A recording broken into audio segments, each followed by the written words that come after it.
Hello there, and welcome to episode 46 of FPL BlackBox. It's the first episode that I'm hosting, so I'm completely thrown because normally Az opens proceedings, but Az is moving house as we speak. He's surrounded by boxes.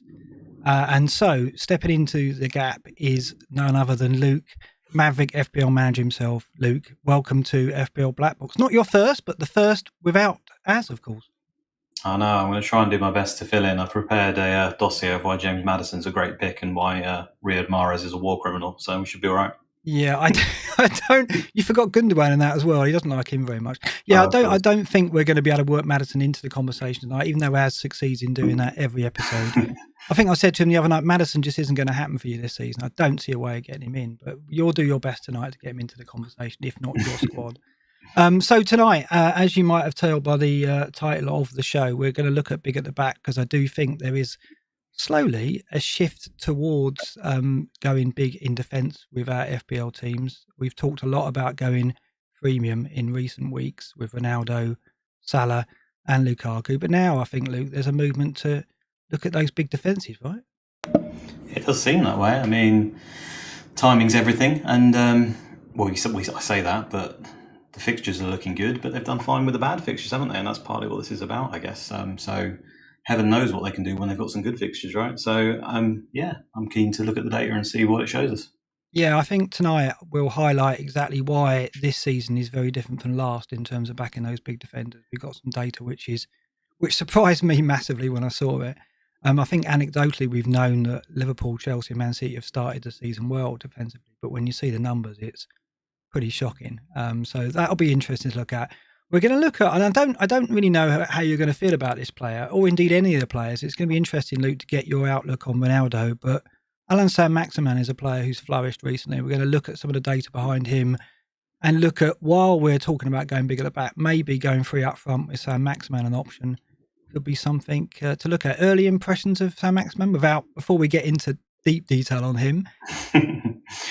I'm never sold on a Newcastle attacker, but maybe that's my own sort of issue that I need to get over, because the same applies for Wilson and he's done absolutely fine in the past when I've not had him. He looks fantastic. Every single game he looks the part, and now there is arguably a lot more end product than there ever was in the past. So it is hard to say, categorically no. It's just the whole, I guess it's the psyche. I often want the guy who is bang on the number 9 standing in the penalty area ready for those tap-ins. Yeah. And Saint-Maximin obviously isn't that guy, but it doesn't matter how the goals go in, right, or the assists. So put it this way, I don't doubt that if Newcastle ever score a goal that he won't be involved in some way. He's very much the talisman at the moment. How far away is Wilson out of interest? I think after the next international break is what they were discussing. So it's going to be there's a couple of fixtures yet before Wilson becomes a factor. And obviously Saint-Maximin's playing down the middle.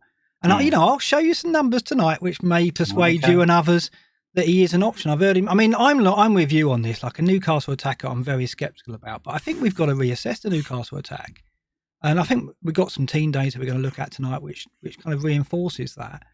But also, when it comes to if X Lively is a thing, this X Lively thing? If X Lively is a thing, team, so then I mean, Traore and Saint-Maximin are top of the X Lively charts, right? We've got to agree that. But yeah, unlike Traore, Saint-Maximin now and again comes up with an end product, right? Yeah, more a shame for me. Yeah. So we'll look at him. We'll look at him in detail, and also a couple of players I want to talk about. They've kind of touched our seasons already. Mine in a negative way, yours in probably a negative way at the moment, and that's Jota and Torres, two players who are in the same bracket, who look so tempted on paper, but have been pretty painful to own for most of this season so far. And I think we're at a crossroads with both of them now, right? I don't know.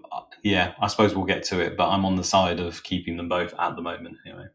Okay. All right. Well, we'll see. We'll look at that. Let's look back briefly though before we look ahead to game week 6. And I'm going to bring Az's team up now so we can pull it apart while he's surrounded by boxes. Merciless. He can't answer us, but I thought we'd look at his team anyway. 64. He did all right.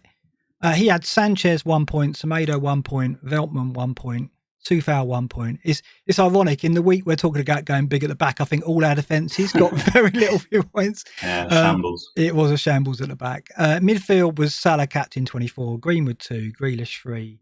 Still got Grealish. Benrahma 10, Billy Gilmore got a bonus point to get 3 points for Az. and he had Ronaldo vice on 6, and Ivan Toney, 12 points. Tony came in at last with a 12-point return. So as a 64-point game week, a green arrow, I believe, he's still a little bit behind me. I think he's 7 or 8 points behind me. Not about. I think Az will be happy with that. He's not here to speak for himself, but I think he should be pleased with that. Don't you think, Luke? Well, definitely. I mean, I'd bite your arm off for that. I was doing pretty damn well until this week. It's actually really funny, just to go off tangent. This week, you said, I'm not sure I can have you on, Luke, because you're actually ahead of me. I think it was about 15, 20 points. Yeah, that's right. And I said in the WhatsApp group, don't worry, somehow there'll be something that happens that means that you go up ahead. And I have the worst week ever, and you have an absolute monster, and therefore you're ahead of me. So you keep up your record of always being in front. Exactly. I've never been on BlackBox and not been the top ranked manager between me and Az. And I think, but to be fair, I think Granville's been on at a higher rank than me. I don't know how I let that happen. And maybe Jay did when he was on. I don't know. I don't recall. But Az has never been ahead of me. He's been close. And you were coming on and you were destined to be ahead of me. And then you go and have the game week you had. I'm just bringing your team up now, Luke. It's 46 points. Sanchez, actually, I'll let you talk through your team. Go through your team and your points for those listening on the podcast. It's a bit of a miserable tale, though, isn't it? It is. I mean, I had Antonio on the bench, so I wasn't expecting a monster week. But and obviously Trent Alexander-Arnold has also ended up being on the bench because he missed out, along with Ferran Torres, who didn't play. So that's the bench. You know, I was 50-50 on whether Torres would play that game. Obviously, happy to take it on the chin when he doesn't play at the moment. But in goal, Sanchez 1 point. I think that's the same for most people. Shaw 2 point. I just can't keep hold of those clean sheets ever, it seems. Most people got a lot of good luck from their auto subs. I had Williams come in for a 0, so that was excellent. Livramento was the other one, though, which was quite popular amongst a lot of managers to come in. So, yeah, I'll accept that jam of the 5-point clean sheet.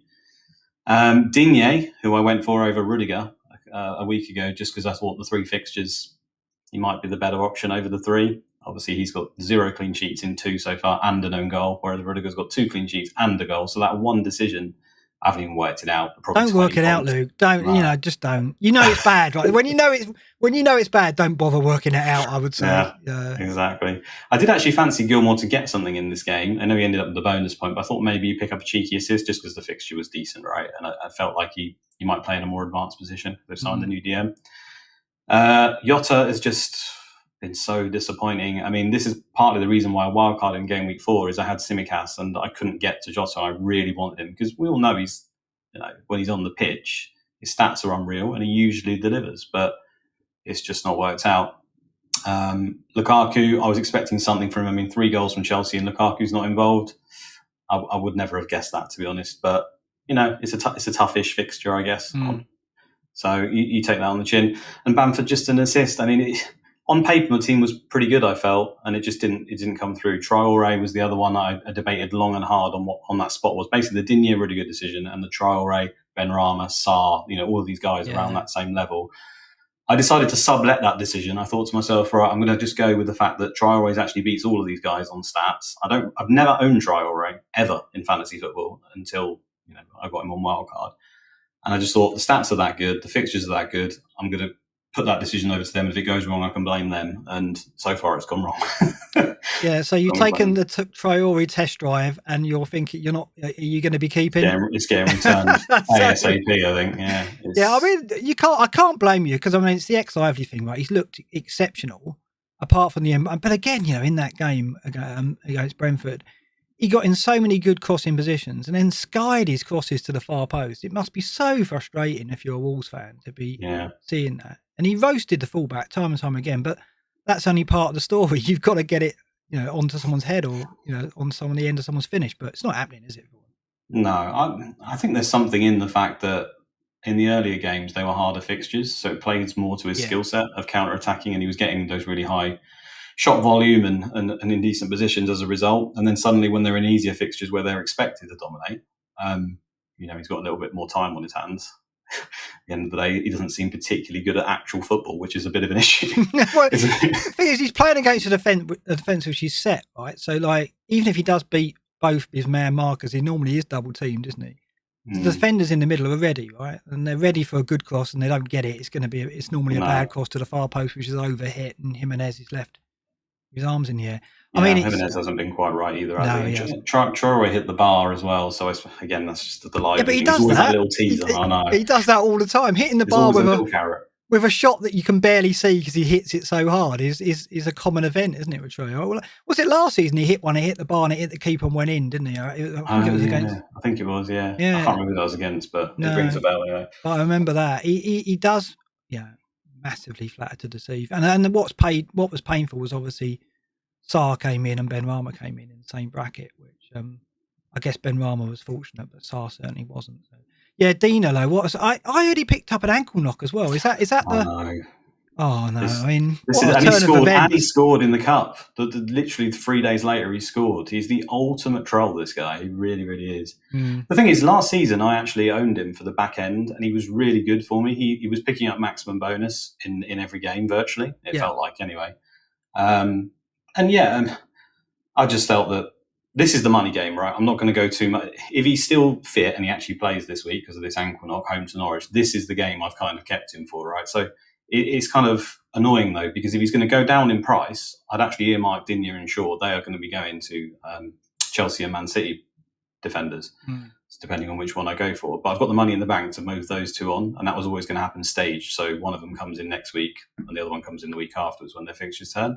But if Digne's going to go down in price and Rudiger's already gone up, for example, I might have to go early. And imagine that ahead of Everton. He literally could troll me again. He could actually do decent. Ahead of Norwich, yeah. But the thing is with him, he hasn't. It's so strange with Everton and Digne because one week you watch him and he's maybe even playing as a wing back or at least going past the halfway line if he's a full back, and he's on some set pieces and you think, okay, he's got a reasonable threat here. Suddenly, the game I watched last week, he wasn't going past the halfway line, didn't take any set pieces as far as I know. So he's basically a dead option at that point. Yeah. I definitely don't want an Everton defender with nothing else to offer me. So very frustrating. Yeah, I have been looking at his data, and he's been doing just enough to warrant that interest, right? Because normally you wouldn't look at an Everton defender, even like Mina and Keane set piece threat. You want Digne to be providing crosses, and you ideally want him on set pieces. And he's kind of like third or fourth, or even fifth or sixth on the defenders list in terms of chance creation. He's not right at the top where Trent is, obviously, but he's just about doing enough to warrant interest. And I guess it's the fixture. I looked at him too, but it's funny. I've owned him multiple times in fantasy. And I can't really recall him putting together good returns for me on a consistent basis. It's always been stops and starts. It's never been, I've had him for 3 or 4 weeks and thought I've got to get rid. I've never had him like Trent and where you go, right, there's no way I'm getting rid of him. So I don't know. He is a real troll in fantasy terms, and it's been really painful the last 3 or 4 weeks for those like yourself who owned him. And Bamford, I watched that game and I thought first half Leeds were going to run riot and Bamford was going to end up in double figures. He just disappeared, didn't he? Yeah, he's been doing that a lot this season. He's always there or thereabouts, offering himself. But Leeds just haven't created as many opportunities for him as they usually do. It's frustrating because I still think if they're ever going to score a goal, essentially it's going to be Rafinha or Bamford involved more than anyone else. I don't really know where else the goals are coming from right now, unless Dallas or Ayling screen one in. It doesn't seem to be anyone else. Harrison's obviously up and down. I don't see James as getting regular returns, and click. I'm not sure what he actually offers apart from pressing the ball, to be honest. In general, so they're just a bit of a mess, aren't they? They've got loads of injuries, but even despite all that, the fixtures are good enough, and Bamford has shown that he's just a really good fantasy asset in general in the one season he's been here. So that's why I still kind of hold on to a little thread of hope that he will come good, but. Apparently he's picked up this ankle knock as well, hasn't he? So I don't know whether he's even going to play now. Yeah, we're going to look at the Leeds 11 that took place in the Carabao Cup last night later on, in light of Antonio being a potential captain. So Bamford is amongst the potential casualties for the weekend, along with Rafinha and a cast of others. Let's bring up my team. My story was a lot more encouraging, a lot more optimistic. 68 points, fueled mainly by Ismaila Sarr's 15 points at Norwich City, as we've talked about. He really did come in for me. He's a player that he's been up there with the data. He was a player like Mbomo who I bought in with the famed Torres transfer. If you remember that, Luke, you were consulted on this. I did the Lukaku Mbomo Sarr transfer, and obviously Torres absolutely punished me immediately. But this weekend, it came in for me, and it looks like I might have broken even on that with the returns for Sarr and Mbomo. So, I was particularly pleased with the Brentford scoreline, and Tony and Mbomo both coming good because they're starting to look now like they might have an end product after threatening it. I mean, he's had a lot of chances, but he couldn't really miss this one because Tony put it on a plate for him. So 68 points. It started so well for me, and in the end, it kind of fizzled out a bit with Lukaku doing nothing at Spurs and Reece James not turning up. And yeah, I really regret that. But tell me, Luke, why did I not go to Rudiger? Why did I get excited about Reece James and just get blinded by the attacking returns? It must have been, right? Yeah, you're a dreamer like me, aren't you? You go for the attacking wing back or fullback. I can't fault you for it because I do it as well. It's mad, isn't it? Why? I mean, it's like I would never go Diaz. I'd always go Cancelo, right? Yeah. And the risk there is perhaps less than going James over Rudiger. And even now, I'm thinking, do I really need Rudiger? Maybe I can go Alonso. You know what I mean? It's like I'm ridiculous, and yet the mistake is there in front of me.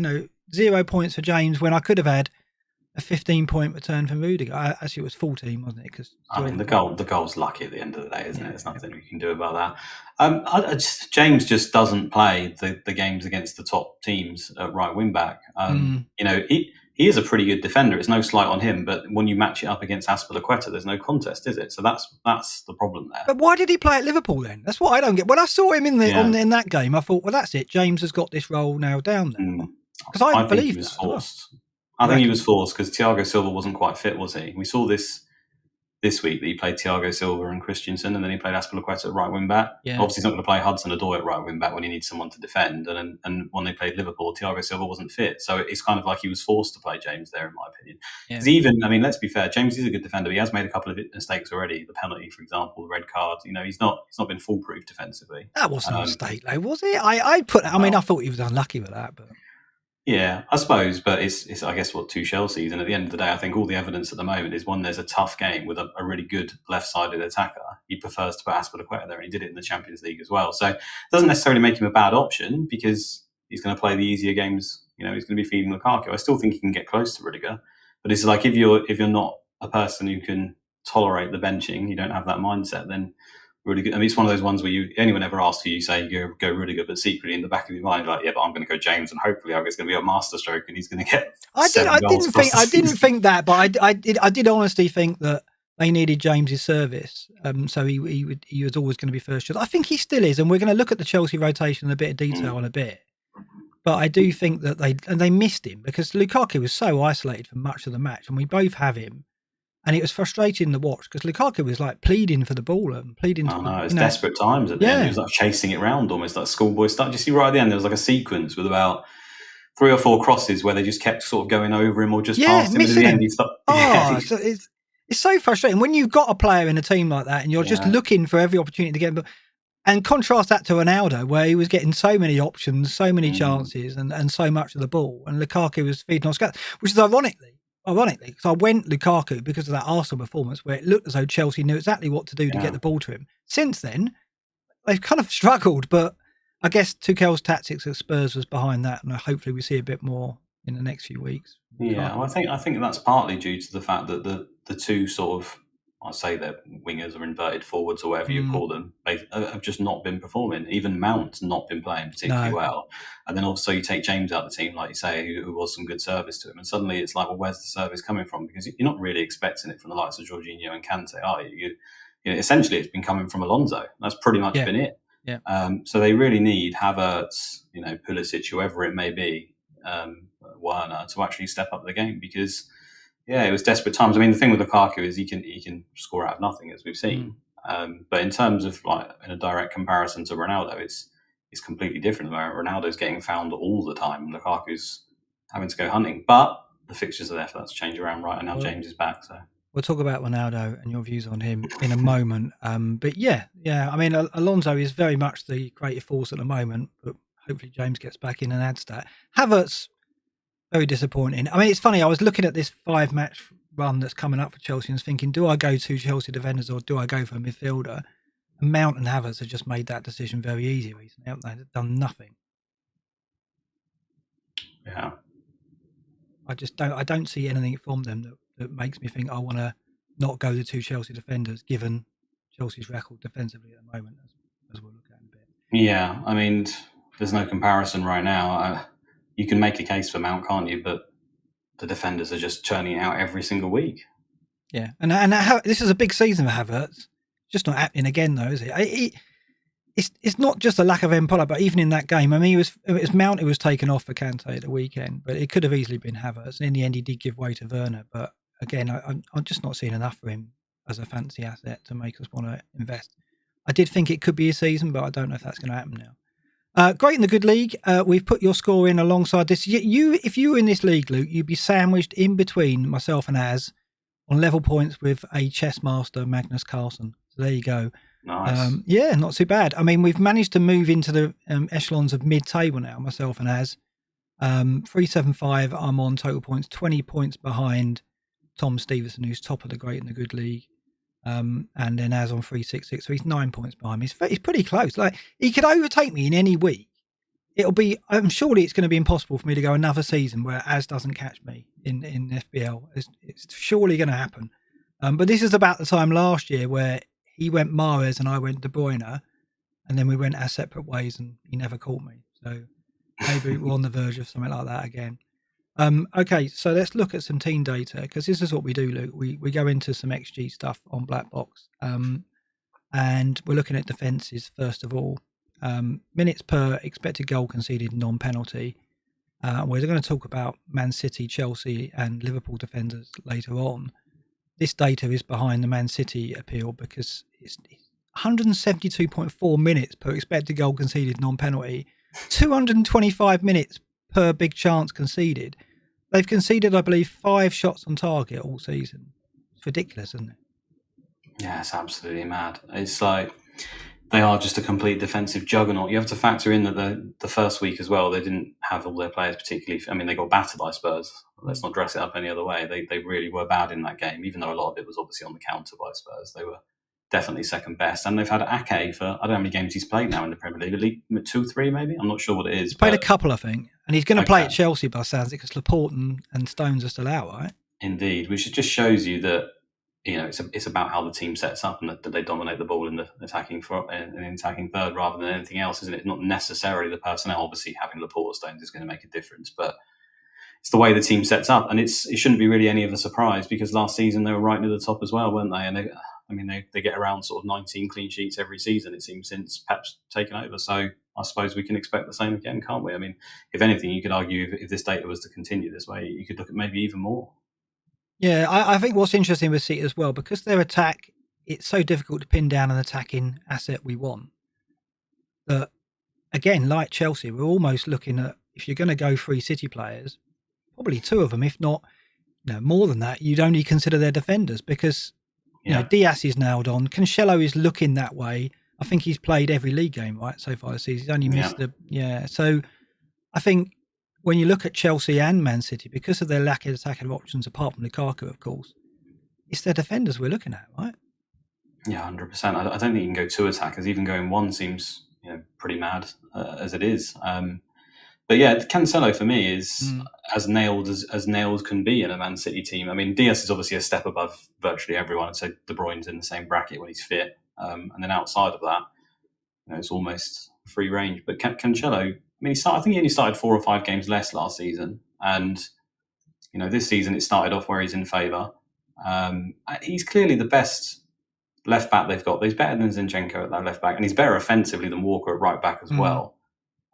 So at the moment, while he's playing really well, I don't see why that would change. I would put him as, again, having 4 or 5 less starts than Diaz over the season. And then when you factor in the fact that you get 2 points per appearance, so what would that be? 5 times, so 10 points extra for Diaz there. In those 5 games, if you were to say that Diaz gets 3 out of 5 clean sheets that he doesn't get, you're suddenly looking at 22 points difference between them. So, and that's not factoring in the bench points that would come in for you, right? So you can even write off those appearance points if your player gets 2 and comes in, you might even get a return. So to me, it doesn't really matter that much that you might miss out the odd point because you back the fact that he's got a much higher expected goal involvement. Now, Diaz can obviously score goals. He can do that.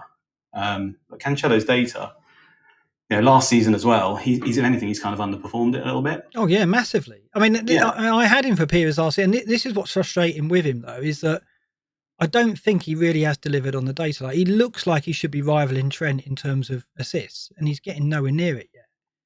So, but he had that one game, didn't he? With that West Brom game where it really came in. So he's got a 20-pointer in him.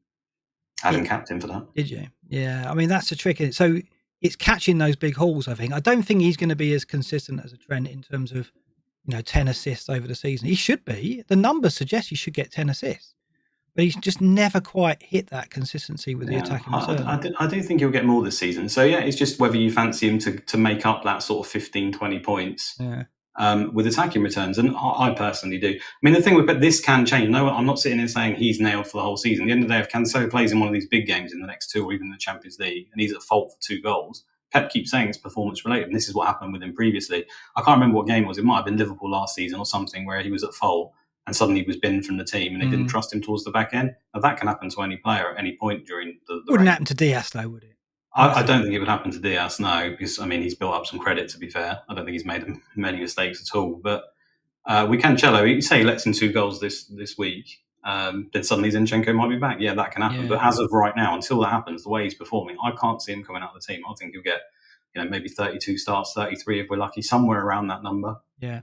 Which means to me, I'm happy to take that chance. Again, it's one of those ones where if someone asks me, I'd say, just get Diaz. I don't need to worry. You can't come back at me when he doesn't play. But I'll go Cancelo and hopefully. This is it. I tell you what, Trigger Lips is shuffling uncomfortably there. That's you giving one advice and then taking another player completely. Well, I'm always upfront about that. I wouldn't tell him to do what I do. But exactly. But it's like the James Rudiger thing, right? I would have always gone James there, but recommended to others they go Rudiger in a way because it's so much about your play style, which one of those you choose. And I would always choose Cancelo over Diaz. But to an outsider, to someone who's playing the game, the sensible pick is Diaz. The sensible pick is Rudiger. And yeah, it's difficult, isn't it? Because that choice comes down to the type of FPL manager you are. What's interesting in this table, what we've got there in the last column, Luke, is the ticker rank going into these five games. And what strikes me is just how consistent the ticker has been in terms of predicting the top 10 teams for defensive data here. In there's only 2 teams in the top 10 who didn't have good fixtures, and that is Chelsea, who are ranked 16th on the ticker coming into these 5 matches, who are 7th in the defensive rankings here, and Crystal Palace, who are 9th in the defensive rankings, who are ranked 19th on the ticker. So it just shows you how well Chelsea's defence has done, given their fixtures. And what about Palace? I mean, it's like outstanding start to the season given the schedule they had, right? Definitely.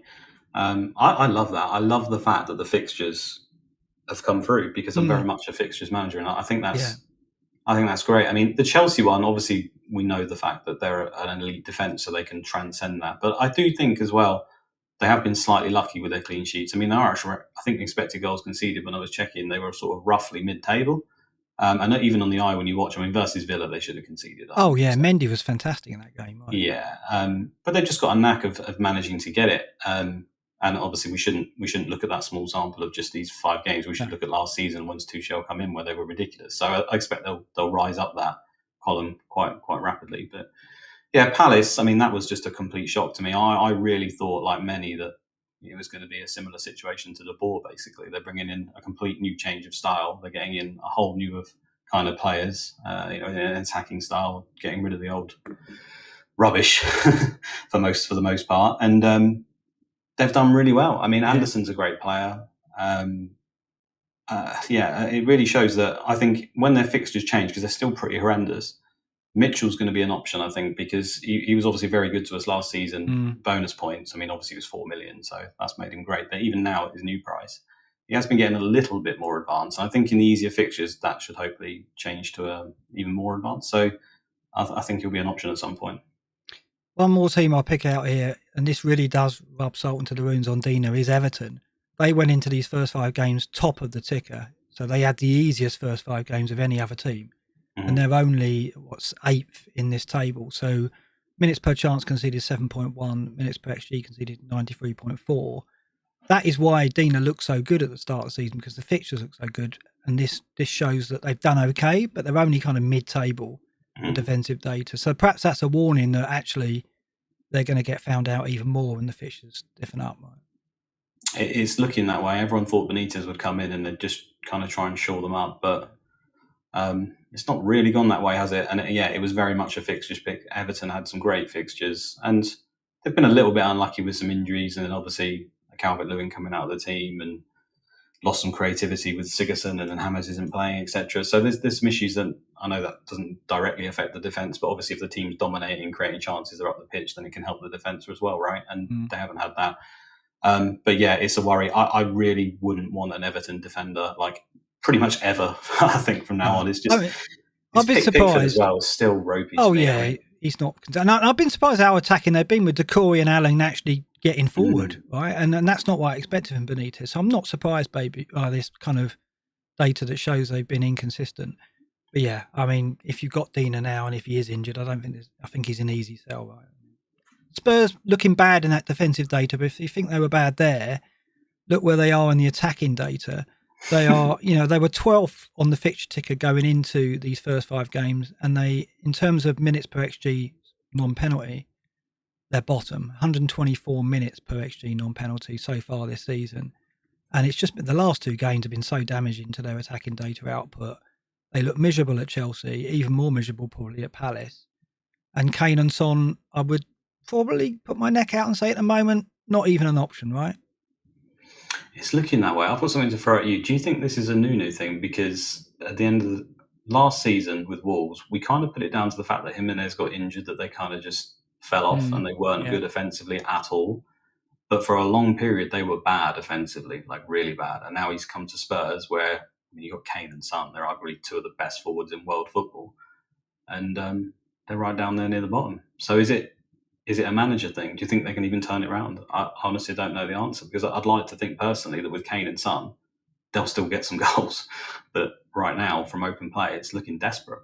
And it's ironic, isn't it? Because when Mourinho was there, we were on the watch for he's going to ruin Kane and Son as fancy assets. And if anything, they flourished as a pair, of course, early season.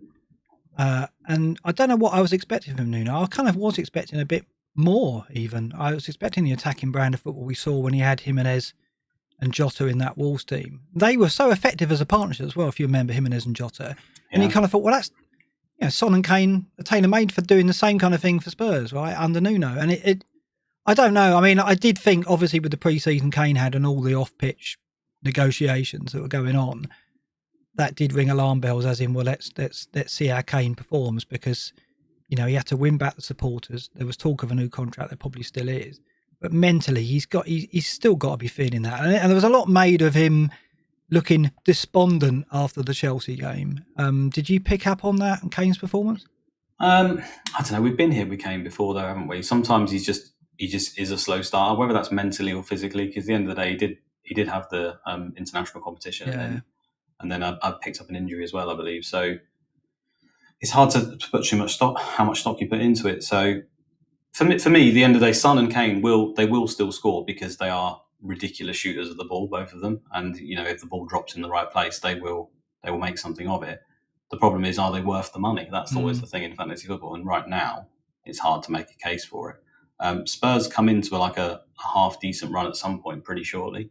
So I guess Kane will have to stick his hand up in the next few weeks. But it's quite tough when you've got Lukaku and you've got Ronaldo and you've got there's just no place for him right now. Because I think Salah's pretty much a lock for everyone, regardless of fixtures. So it's tough. I mean, if anyone, you'd probably look at Son, but again, where do you find the money for that? It's annoying though, right? Because I thought when Lukaku and Ronaldo came into it, I was like listing the heavy hitters in my head, and obviously Kane and Son were in my thoughts, right? And I was like, well, look at this season now. Look at the choices and options we've got. And I was hoping that Sterling and De Bruyne would come in, and maybe neither of those will. But I wasn't expecting Son and Kane to drop from the reckoning like they have. I know it's only been a couple of games, and maybe Nuno will. I'm sure he will turn it around to a degree. But I want them to be factors in our season, because I think the more choice we have, it's all the better, right? Lukaku and Ronaldo have already made it loads better, but if we throw Son and Kane in as well, it's like, well, then it really does become a challenge, right? And so I want them back, right? Definitely, yeah, 100%. More options, the better. The more brutal the swings, the more chance for ranked games. Definitely. I don't doubt they will. It's just right now I have a real concern. I mean, partly the players. I mean, they've got no creativity in the centre of the pitch at the moment at all. Ndombele is like an enigma, to be honest, because sometimes he looks like he's got everything he needs, and then he's just pretty woeful for ages or he gets injured. So I'm not sure they can rely on him. And they just don't really have much creativity. But I mean, you could argue they didn't really have much creativity last season under Jose, and they still managed to pull it out of the bag. So I don't know. It's just they're just not on the radar at all at the moment. You're right. Maybe in the future, but not right now. It's going to take bloody good fixtures to make us consider. Yeah, it really is. Yeah.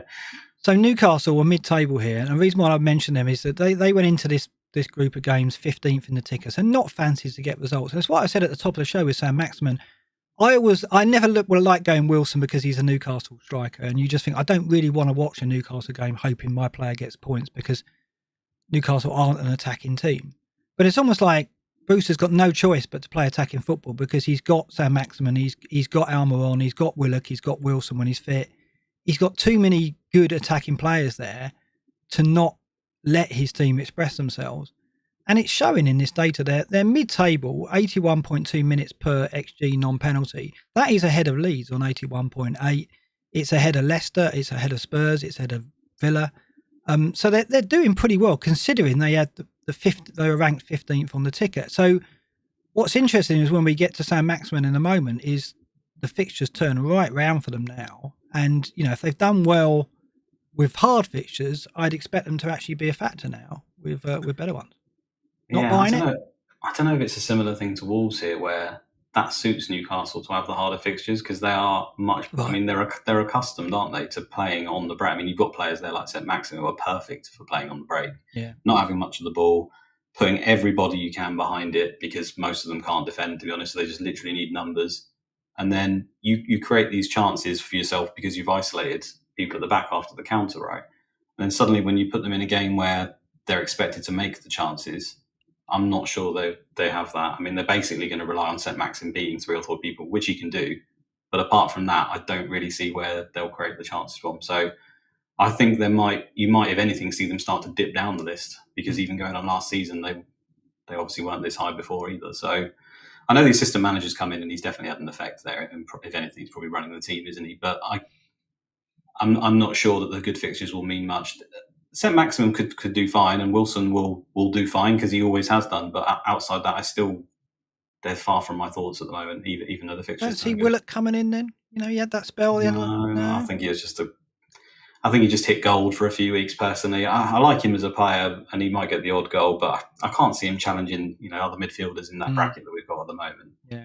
He just won't get the opportunities. Yeah, just for the podcast then, top of the minutes per XG non-penalty table is Liverpool on 35.5. Then it's City, 37.5. So Liverpool and City dominating there. Then third is Wolves, 49.0, although they're dipping after the last couple of games. Then Chelsea are for 55.1 minutes per XG non-penalty, which isn't bad considering they were 16th for the ticker going into those 5 games, which kind of suggests that over their run from game week 7, Chelsea will be starting to threaten Liverpool and City at the top of this data. We'll have to see.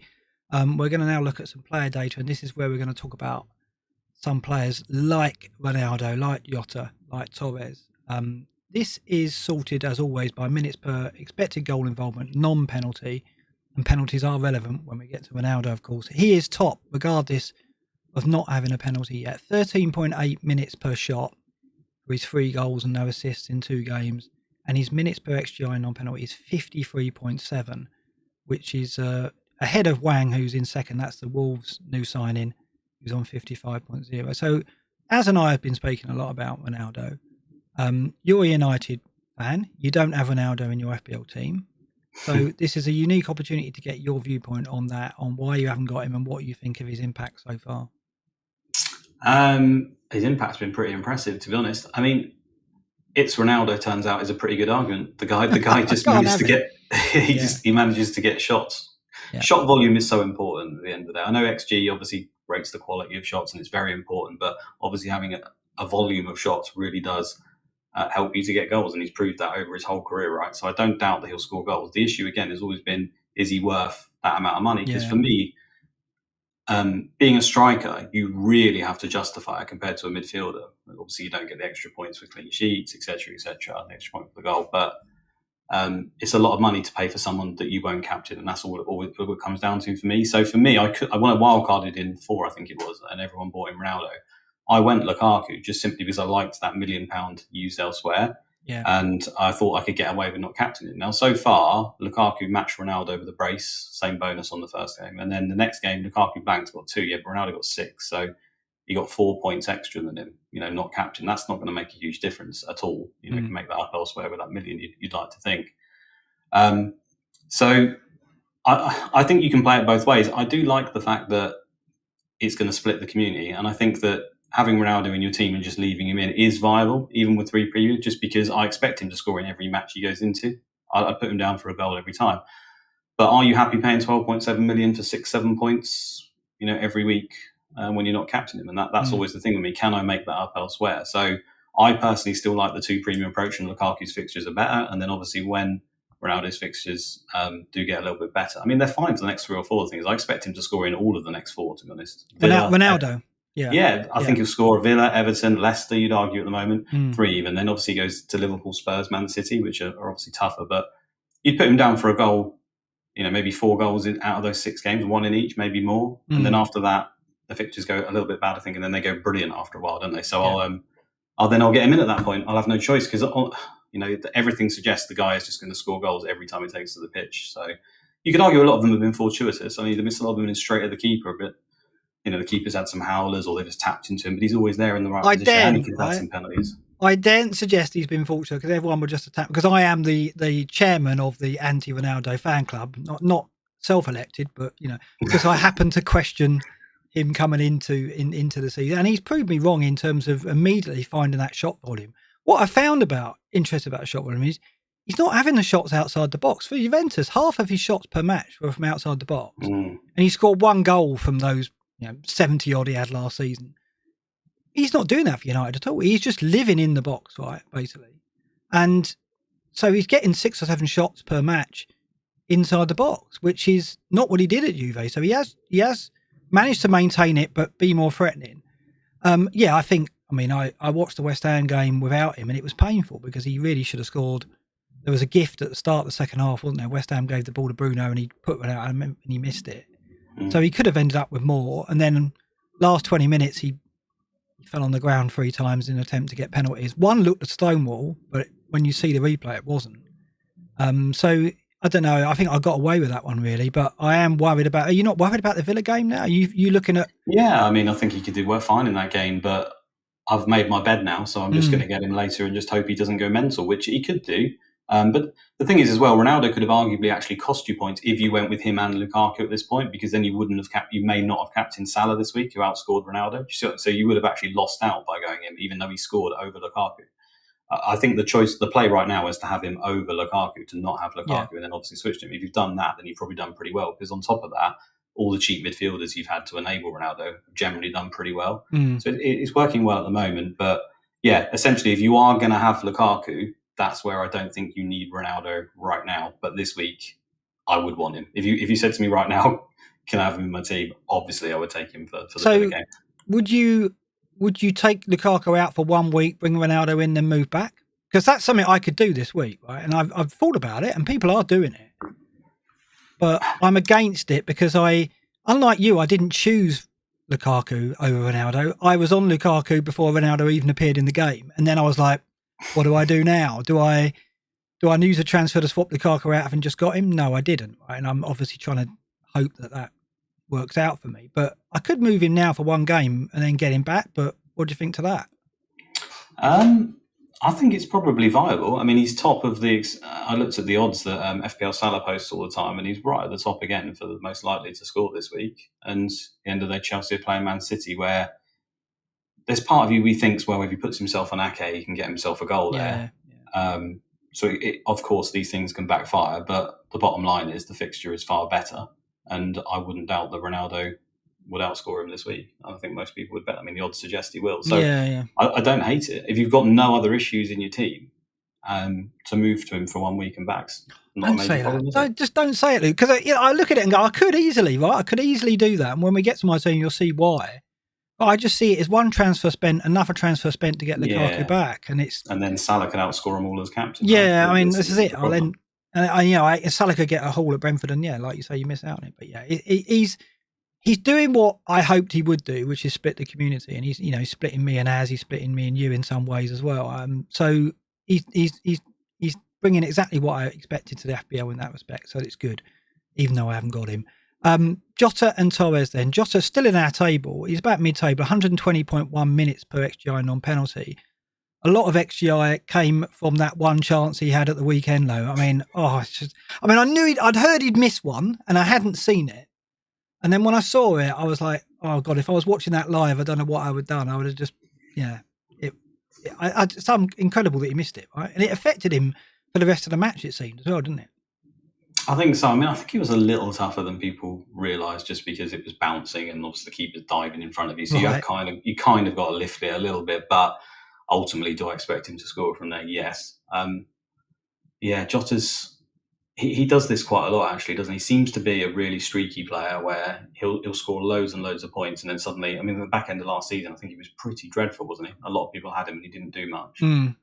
But the numbers are good. He's getting in the right positions. He's playing for the team that are top of the expected goals tables. Yeah. And whilst he's in the team, he will not be going anywhere for me, because eventually he's going to get his returns. I mean, he's already got his returns apart from this week, most weeks. So he'll be staying. At the point where he starts to not play games or not start them, then maybe he'll become a concern. But Firmino's still like a week or two away, right? I think at the moment. He is. I think it's come out today that Firmino's back trained with the rest of the team some of the time. So he's still training on his own for part of the time, which suggests to me he's going to be on the bench at best at Brentford. And then they've got Porto midweek, and then obviously they've got City. So I think that he'll be mothballed for City, right? That's the game they want him. I always look at the tough game for City. Yeah, they want Firmino for City 100%. I mean, by then Mane could have an injury. You just don't know, do you? So he stays in my team for now, and ultimately, if he doesn't start, we know he comes on for 20 minutes and he can score. So once that happens, I won't panic. And then,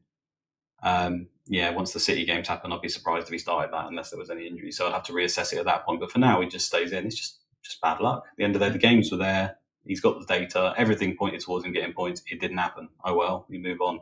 Yeah. Nothing else you can do, is there? I think he's been a scapegoat this week for some bad game weeks, and I actually feel he's a bit unfortunate there, because I still think he's a great fantasy asset. Like if I was told that he's going to play 30 games this season, I'd want him, regardless of what I've just seen. 100%. Yeah. I think I said at the beginning of the season to you and us, when I was looking through the player prices, I was like, I can't understand why Jota is this price, to be honest, because you've got players like Mahrez who are a lot more expensive, and if arguably are more likely to be rotated than even Jota, or see less minutes, because we think Jota's role, we weren't quite sure what it was going to be this season. Is he going to permanently replace Firmino?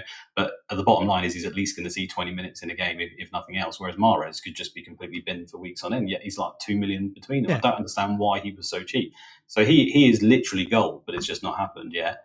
And yeah, of course, when Firmino comes back, maybe he's not gold and we have to move on. But right now, his minutes are pretty much assured. So you jump on, right? Yeah, and I think Jota gets the easier games as well. That's the thing. That's the beauty of him. Whereas I think sometimes Mahrez is actually used in the tougher games for City. The other thing about Jota, he's a great placeholder, right? That price point is really useful to us. And Torres, in the same price point, is another player who has tempted me and you this season. I had him, famously got rid of him, then he got his haul. You still have him.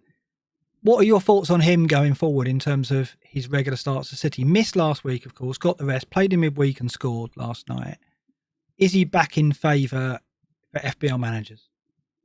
I think he's never left favour. To me, he is their striker still. He's performed in virtually every game. Now, some people might say, like, in terms of performance, he doesn't touch the ball that often, but it's what he brings to the team, right? The runs that he makes. He's happy to not have the ball. Which is different for virtually every other Man City player in the team. And he is their main striker still. Now, I think he'd started something like 7 out of 7 or something, including the Cup and Champions League. And then home to Southampton. Obviously, he's not given Sterling any minutes whatsoever. So it was a pretty obvious one. I mean, I had him. I wasn't sure whether he or Sterling would start that one. Sterling got the start. And, he did okay, Sterling. But at the end of the day, they didn't score again. And he says, Pep keeps saying it's to do with performance. And there was no goals. And they've been scoring a lot of goals with Torres in the team. So I think Torres is their main striker. I think he will continue to play the majority of games up front. The thing is, ahead of these next 2 games are obviously games where historically he's used the false 9 and Kevin De Bruyne. Yeah. So this is why it's extremely tricky. I don't know whether Pep's going to go for that or not, because you can argue that it hasn't really worked, especially against Chelsea. In the Champions League final, for example. Although I think De Bruyne actually got injured because he came off in the 60th minute. I think he did. I can't remember, but they lost 1-0 ultimately. So I've got a sneaky suspicion that he'll play De Bruyne up front if Gundogan's fit. And if Gundogan's not fit, he's basically not going to have any choice. De Bruyne will play centre midfield and then Torres will play up front. So it much hinges on Gundogan for me. But yeah, I can see, put it this way, I can see why you would get rid of him anyway, because even if he starts, the 2 fixtures are bad, right? So you could always get him back afterwards. So I completely understand the argument of getting rid of him. You could bring in Sarr or whoever you want. I mean, Sarr targeting the Newcastle fixture looks like an obvious move for one, doesn't it, for example? And then go back. So completely get the argument of getting rid of him. But I think after these next 2, I don't think we should draw much conclusion from these games in terms of Torres starting, Kevin De Bruyne starting, even the PSG game as well. Kevin De Bruyne could arguably start all 3 of them. I don't think he will, but potentially he could start all 3 of them, and I still wouldn't be worried about him after that, because I think for the easier games, Torres will be up front. Well, I'd like to think so anyway. Yeah, I think so. They've got a 3-match run where they look fantastic options, City, and I will try and get a defender in them, but I think Jota to Torres is what I'll probably do. Or the other player highlighted here, I'll downgrade Jota to Gallagher and invest in another forward, and that other forward, beautifully linked here, it's seamless stuff, could be Allan Saint-Maximin. So the Saint-Maximin Temptation is the headline for this. So what I've done here, I've got a table here, Luke, which is listing sub 7 million forwards. This is on the proviso that maybe we've got Lukaku, maybe we've got Ronaldo and we're looking for a third striker, or maybe we just got one of those and we're going to play 3 up front. Where are we going to shop in the sub 7 million bracket? And there are some options. Obviously, Tony is one that leaps out, very popular in pre-season, and he's obviously just got that return at Wolves. I was actually shocked data-wise how far Tony is down this table. It's sorted by minutes per point, but also there's data on here for minutes per XGI non-penalty, minutes per shot in the box, minutes per shot. Tony, minutes per shot in the box, 56.3, and we're looking at Saint-Maximin, he's on 75, but you kind of expect that because he's played a couple of games out wide, only just moved central. So it's not, Tony is someone I'm looking at getting in when the fixtures are better for Brentford. But in the short term, Saint-Maximin is an option that's tempting me. And why it's even more tempting is below this first table, we've got the KPIs from Fantasy Football Scout. These are look at minutes per chance created, minutes per goal, minutes per pass received, various attributes. And they look at how players are performing this season compared to their same data last season. And what we're showing here is the 4 strikers who have improved most in terms of minutes per chance. And those 4 strikers are Antonio, you might expect, Calvert-Lewin, Saint-Maximin, and, Joe Linton. We won't spend too much oxygen on Joe Linton, maybe. Antonio, I'm surprised to see, has improved across the board. I thought he had a fantastic season last season, data-wise, as well as his FPL returns, but it just seems he's moved on considerably this season. Calvert-Lewin, we've seen it, I guess. The eye test has shown early on when he's fit, he's performed for Rafa and getting chances 42% faster than he did last season. And then Saint-Maximin, tiny data sample, though, isn't it? It is a tiny data sample, yeah. But Saint-Maximin has increased in all these key performance indicators. So he's getting more chances, he's creating more chances, he's receiving the ball more often, he's getting more touches in the box, etc. And obviously something has to do with the fact he's played centrally. I think he's going to play centrally for the next couple of games. And so if I was going 3 up front, I would look to get Saint-Maximin, then switch to Tony. And look at those fixtures. Third table I'm showing here are Newcastle's fixtures from game week 6 to 16. They are top of the ticker. They have got the best run of fixtures. They got Watford away, Wolves away, Spurs at home, Palace away. So 3 away games in the next 4. But actually, that suits Newcastle's counter-attacking style, right? Being away from home. So I put a case here together. Are you buying, Luke? No. No. Okay, fair enough. I mean, why not? Is it the legacy that Saint-Maximin's got, as in he's a player who's a bit like Traore, he flatters to see, doesn't deliver, or is it more about Newcastle? Well, I can only speak for myself, right? And I suppose for me, it's probably more to do with Newcastle. But part of it, because he's been a midfielder and he is more like a winger generally, or has been in the past. Yeah, it's hard to suddenly shift that in your mind that suddenly he is a striker. Now that's probably a bad thing. Like, you're right, if you just look at the data, even though it's quite minimal, you'd back him over most of the other options. The thing that stands out to me is there's no real standout options. I mean, if he is the standout option, then it's a bit of a concern, right? I still actually do like Tony, despite the data not being particularly good. I know the fixtures are pretty horrendous for the next 3. I think Liverpool, West Ham, Chelsea. I think Leicester's the fourth one, but I'll bring up the ticker because I'm not absolutely sure myself. Yeah, Liverpool, West Ham, Chelsea, Leicester, right? So the next four all red on the Fantasy Football Scout ticker. And then from 10 onwards, it gets a lot better. Burnley and Norwich, I think they've got a good game after that as well. So I think Leicester's a good game at the moment as well, to be fair. Yeah, that's true. I think Leicester, Leicester at home, they could do something against that. So I think Tony's definitely on my mind still. Even though I got on Bomo, I still think that Tony showed me enough that he's going to, I think he will get comfortably between 12 and 15 goals this season, based on what I'm seeing.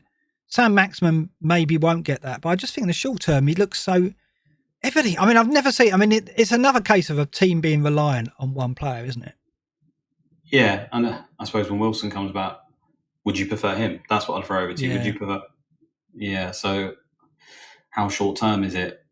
I don't know. And the other thing with him is he's quite injury prone, isn't he? We've seen it a lot. So I wouldn't be surprised. I know you can't say I'm not going to get him because he might get injured, but it does happen quite a lot. And the way I'm bringing strikers in, I'm killing every single one I bring in at the moment. So he's far from my thoughts. But I see the case. I mean, out of all of them right now, I think Pukki would still be the one really? I'd look at. Yeah, just because, again, it's the penalties. The guy being the main guy up front who is on penalties just always sways me in these situations. And maybe it shouldn't, but I think if anything, I'd go for Pukki over Saint-Maximin, and then eventually I just want Tony.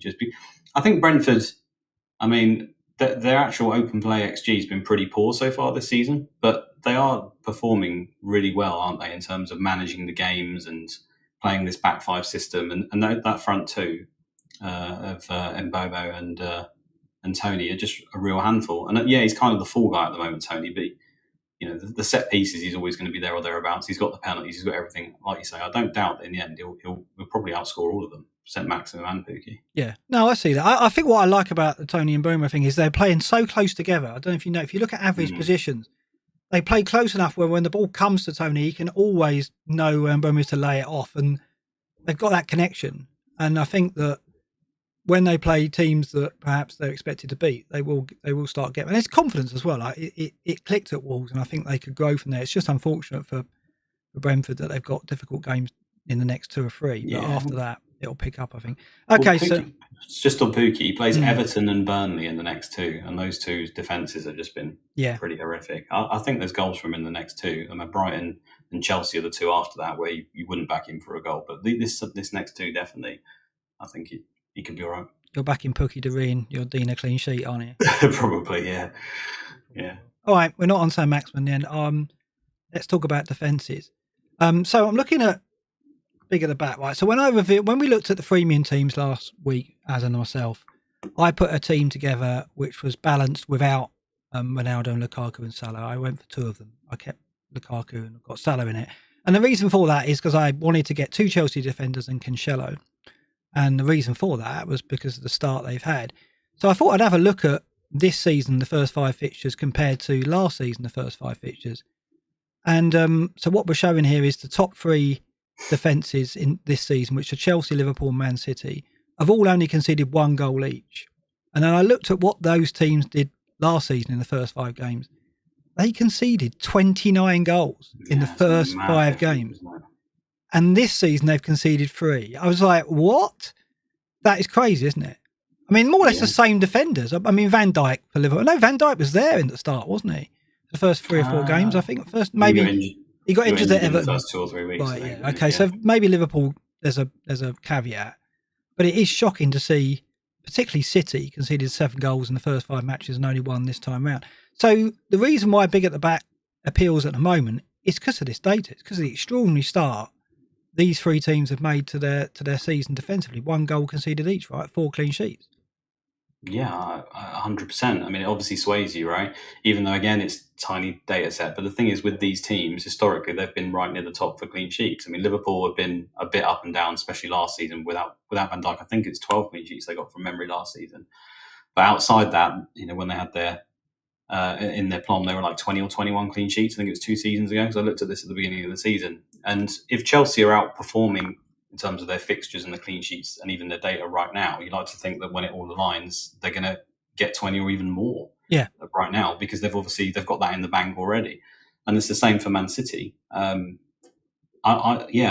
really like it, because you're paying 6 million for a player. I mean, we just talked about Ronaldo. If you're not going to captain him and he's getting 6 or 7 points, you could arguably get the same from your defender for half the price, right? And the thought process here is that's fine and everything if the likes of Bamford and Calvert-Lewin, etc., are able to get at least vaguely close to Ronaldo.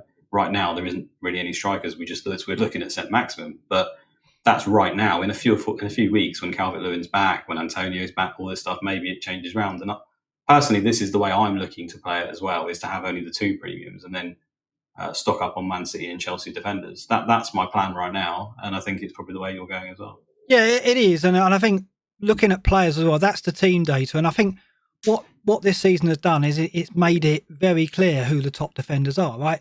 The likes of Alexander-Arnold, Alonso, Van Dijk, Cancelo, these are all players that we went into last season thinking, yeah, those are options I want to look at. But if you look at these are the top 10 defenders so far this season compared to the top 10 defenders last season. Yeah. The top 10 defenders last season were Saiss, Mings, Creswell, Castagna, Konsa.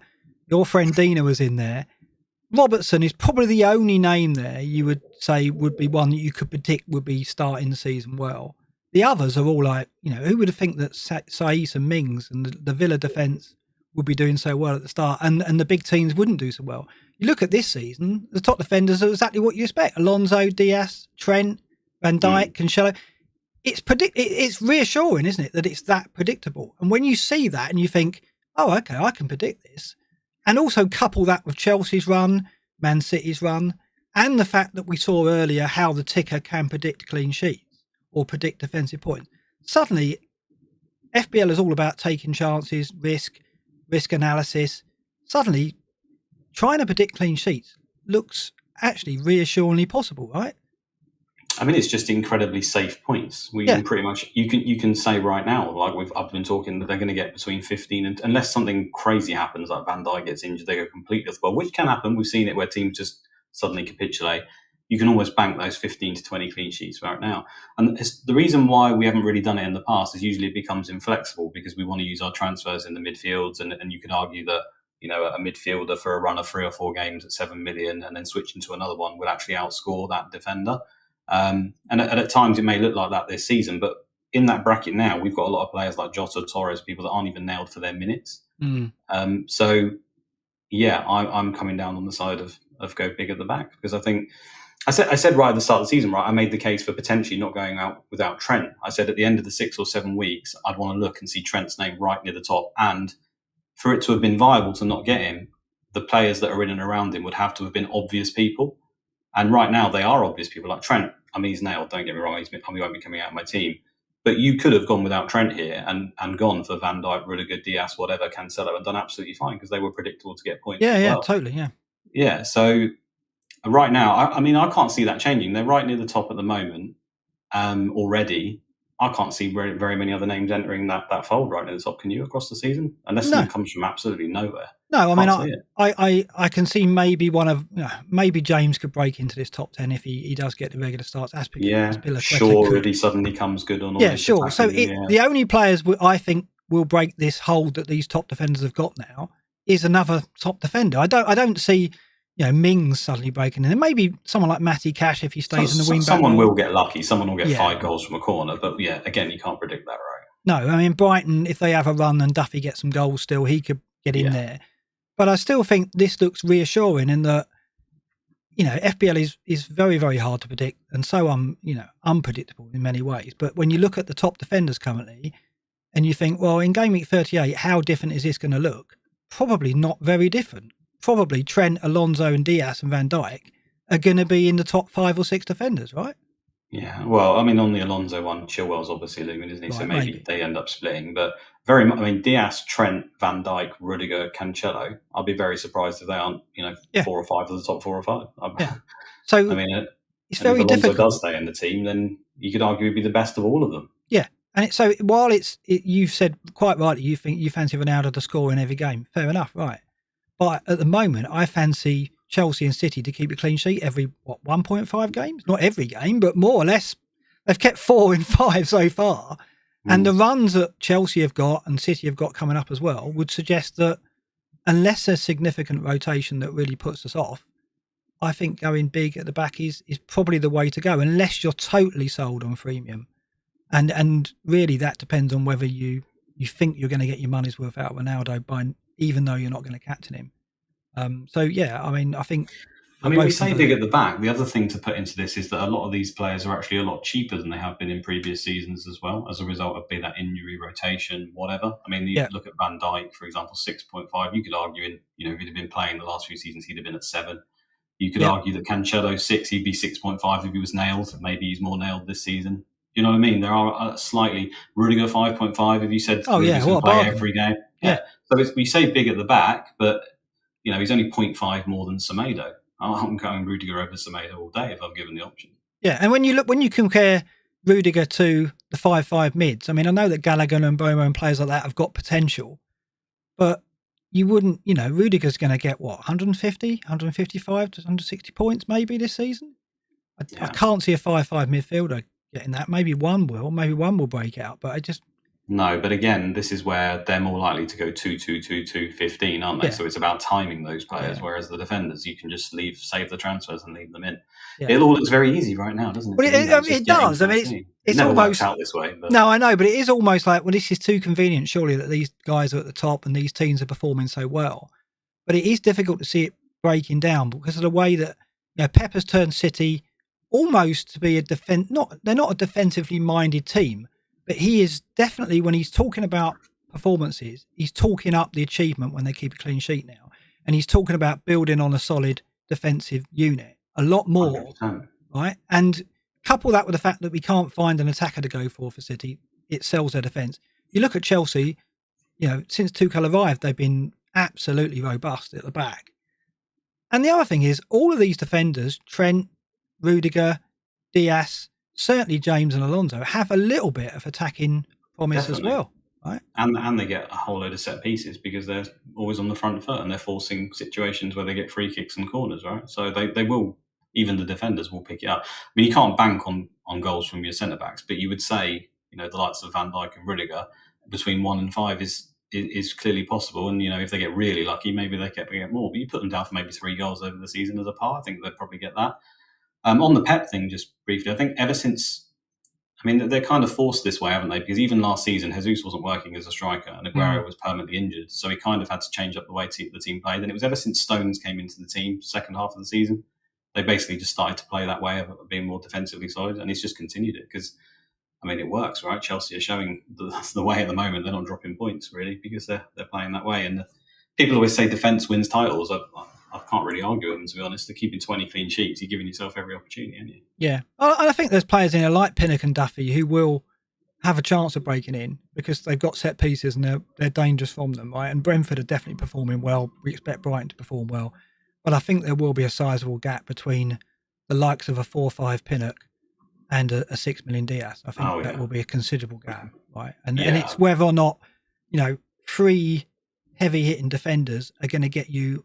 Is there more points difference between them and 4-5 options than there will be between Ronaldo and an 8, 9, 10 million option up front? That's what we've got to weigh up. And I think, for me, I'm going to go the defenders because it also gives you squad depth as well. Like if you've got a back 5 that are all playing, all active, you've probably got 2, if not 3 active subs then. Whereas you go Ronaldo and you go freemium, your subs are going to be probably few 4-5 midfielders and maybe someone who's not playing, right? Like I will say that you can probably go big at the back and have the freemium as long as you're willing to compromise in the midfield and have really cheap ones. Yeah, well, that means no Trent. I think you maybe can. Like you say, it's the bench players that's going to hurt you. If any of your players don't play, then you're going to be really inflexible. But if you've got Gallagher, Mbomo, Sarr, Ben Rama from the start, I think you can get pretty close. You can have 3 fairly big defenders. Rudiger's only 5.5. Yeah. I think you can do all of that, just about, but it just makes you a little bit inflexible. Ultimately, that argument there, with how close they get the striker to Ronaldo, is going to come down to, again, if you're going to captain him for me. Yeah, of course. So when you need to captain Ronaldo, then if you've got a team that can compensate and have him in, then great. But for most of us, I think, or for me at least, it'll be Ronaldo or Lukaku or Kane in that front to allow me to then have that flexibility in midfield because the midfield, just the landscape changes all the time there. It changes all the time. Right now, 2 weeks ago, Jota and Torres look great. Suddenly, they're looking so good in the next few weeks. So that's what I've said this season. It's the midfield you want to be using your transfers for. So I want to get a settled back 3 or 4 that's strong, settle on Lukaku for now, go Ronaldo later, Antonio picks himself. And then in the midfield 5, that's where I'm going to be changing. And I think that I like that. And it's about how much money I can keep in midfield, though, if I go big at the back. And that will depend what I do with Jota. Do I downgrade or do I go to Torres? We'll have to see. The Chelsea back line is the one that's tempting us, obviously, because of the fixtures they've got coming up. In Game Week 7, they've got a 5-match run, which is nothing short of sensational. But, of course, what we've got to deal with, like we have in the City defence, is some rotation. So I'm showing now a table of Chelsea's back 5 rotation so far this season since the Villarreal Super Cup match. So I'm showing the right wing backs, the right centre backs, central centre backs, left centre backs, and left wing backs. And tonight's team is in there as well. Hudson-Odoi is playing right wing back.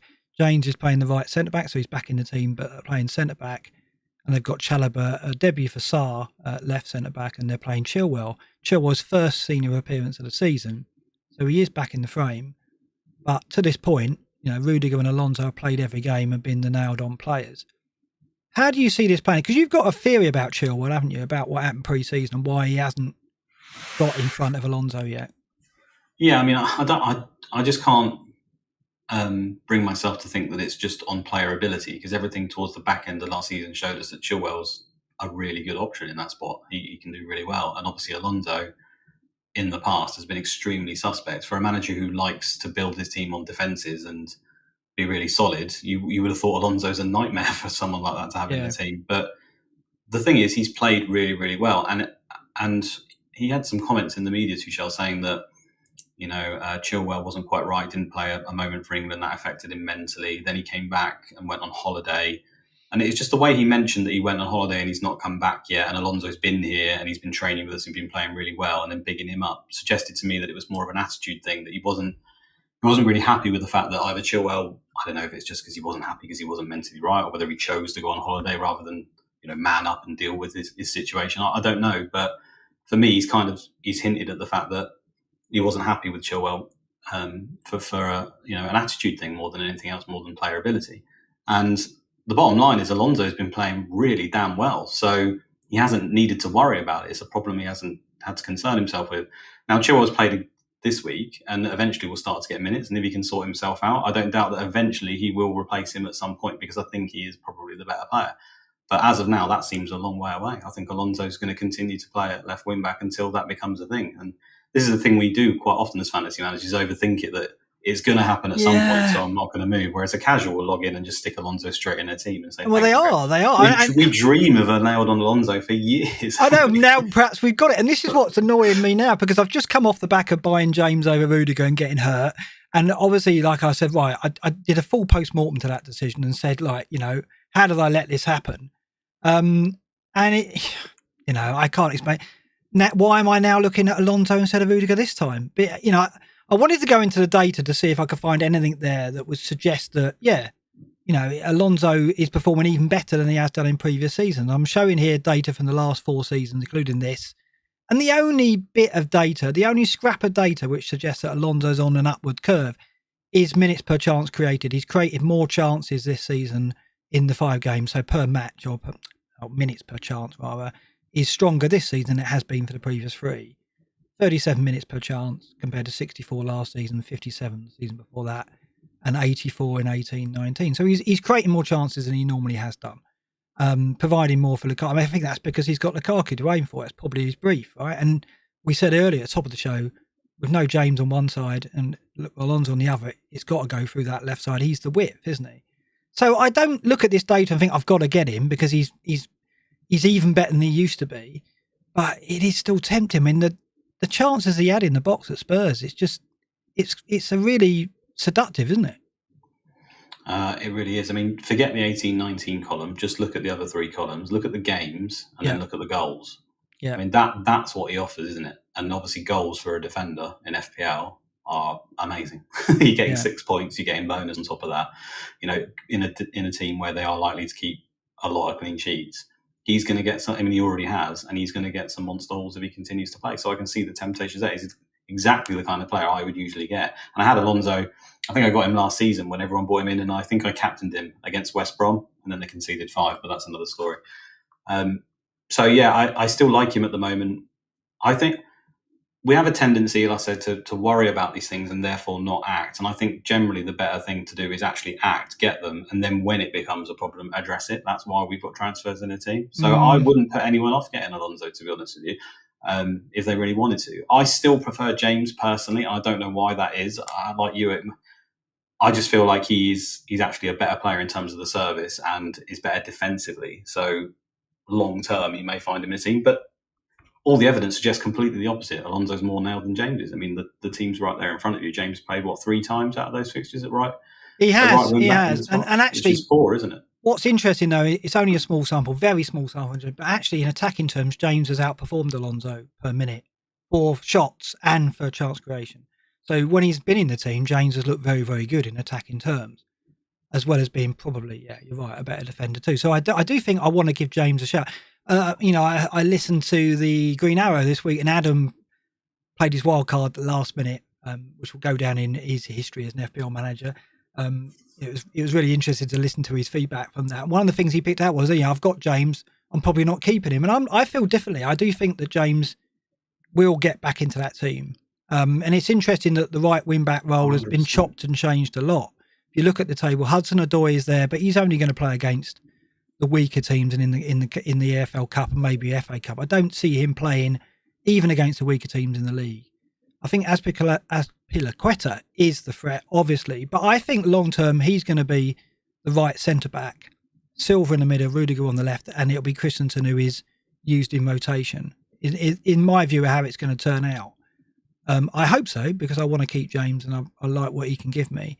But I should really go Rudiger over Alonso, I think. Because the other thing about Rudiger, he's having in attacking terms, he does offer something as well. He's got the threat from set pieces, and he's actually getting forward quite a lot from open play as well. It's ridiculous. Yeah. So he's gone with loads of runs, hasn't he? The last few games, I'm watching him stampede down the middle of the pitch. Buccaneering he's been. He's fantastic to watch. And so one of the things about Alonso, even if he doesn't give you an end product, it's fun to have him, right? I'll tell you why it's really fun to have him, actually, and this won't always get picked up on the data, is, you watch virtually any Chelsea attack, and the ball often does not come to him, but there he is lurking in the penalty area or close to the 6-yard box so often. Yeah. And you just, the ball will fall to him. I mean, he's the kind of, out of all the defenders in the game, you'd say he's the most likely to get a brace, right? I think comfortably, because he's also got he's decent at free kicks as well, let's not forget. Yeah, I know. I mean, if I hadn't have gone James last week and I had 2 transfers this week, I would go Alonso and Rudiger, I think, and then wait to see what happens to James. But I'm committed now, and I don't think I want to spend a transfer moving sideways to Alonso. But it is tempting to go Alonso instead of Rudiger. I suppose you can't look at these decisions in isolation. The problem is if you've got too many of these kind of players in your team, then you can't do it, right? Exactly. So if you're sat there like, I've got Torres and I'll probably have Cancelo as well, so I can't have Alonso as well, because what I just said about the bench covering you for the 2 points when they come in won't be a thing for me. So if your team is looking solid all round, then and you've got a choice between Rudiger and Alonso, I'd be tempted by the Alonso and just for that up chance. And then if it becomes a problem, switch him to Rudiger later.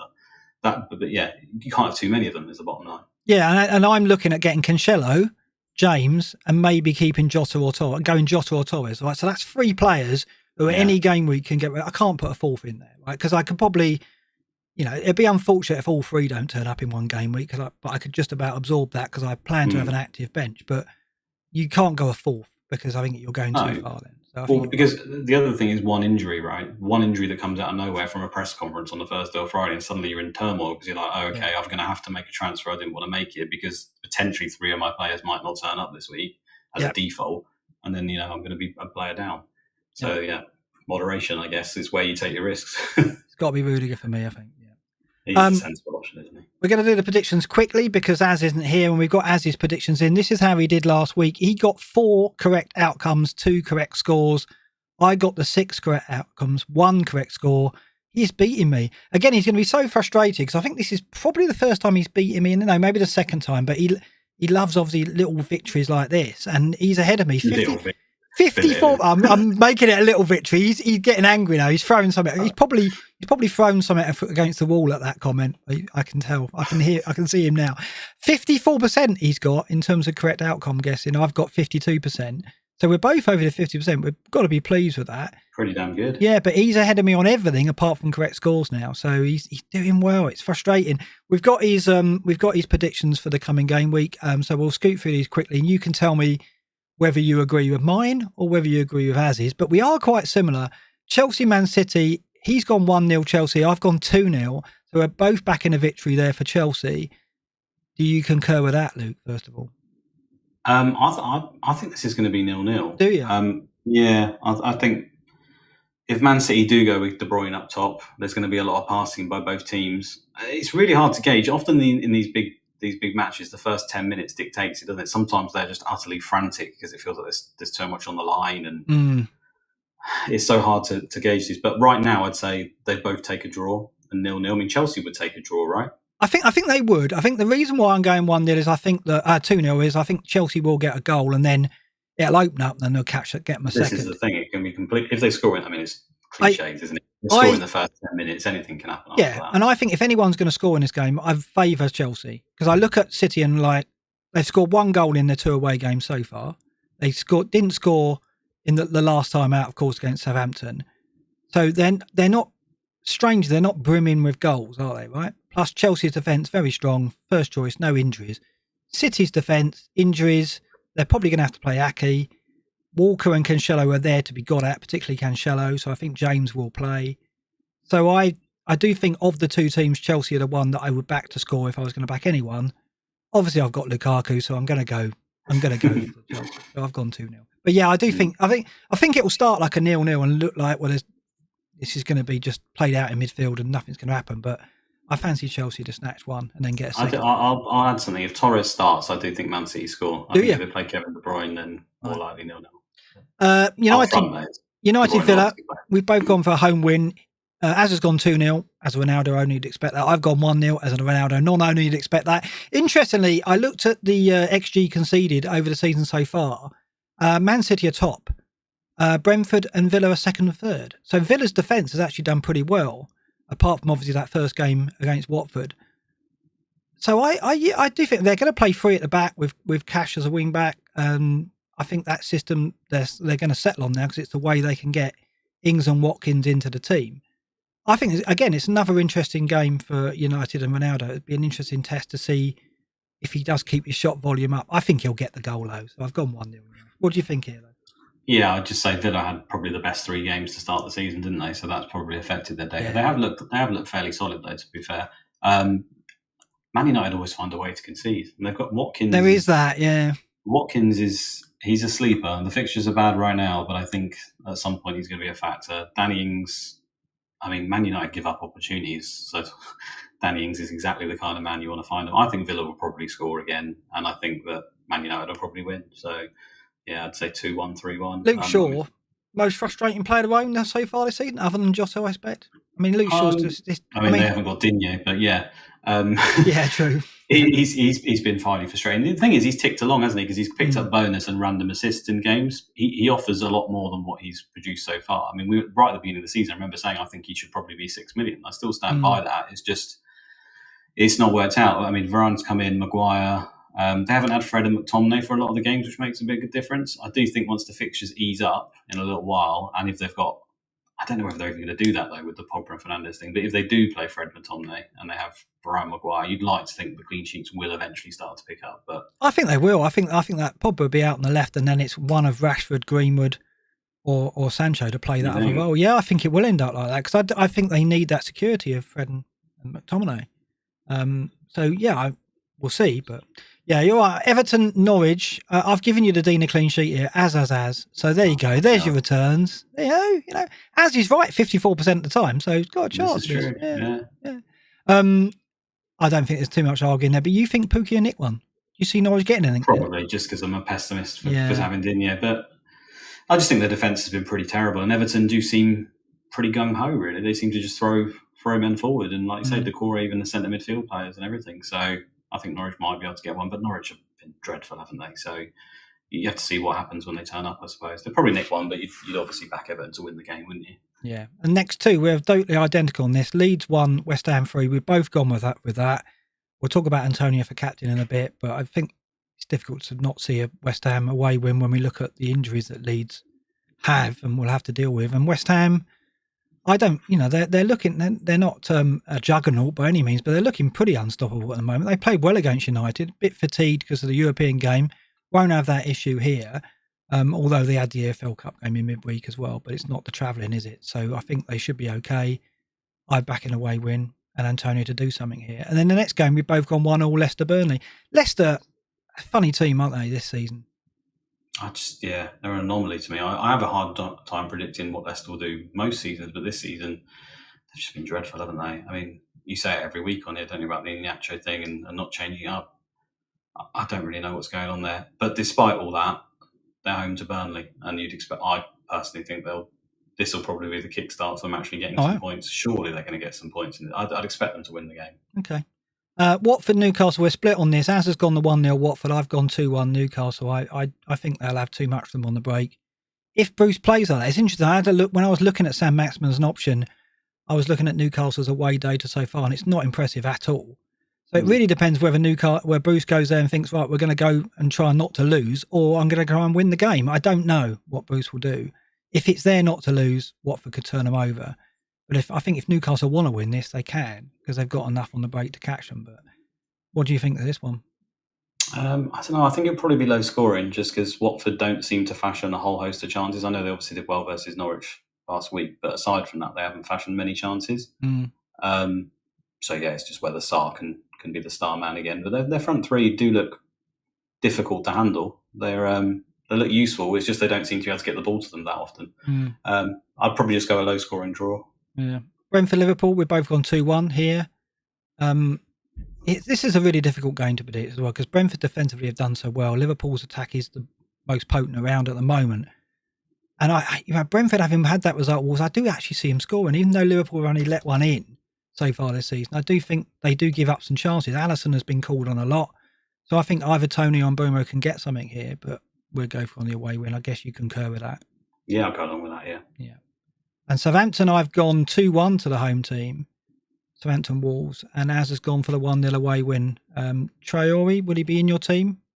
Well, he might have to be, the way I've got Bamford yellow flagged, Digne yellow flagged, everything. And I did plan to save. So Southampton have been impressive, really annoyingly, because they were pretty woeful to start, and most people backed them to be pretty poor again. And they just do this so consistently. They just managed to surprise us, despite losing most of their team virtually season on season.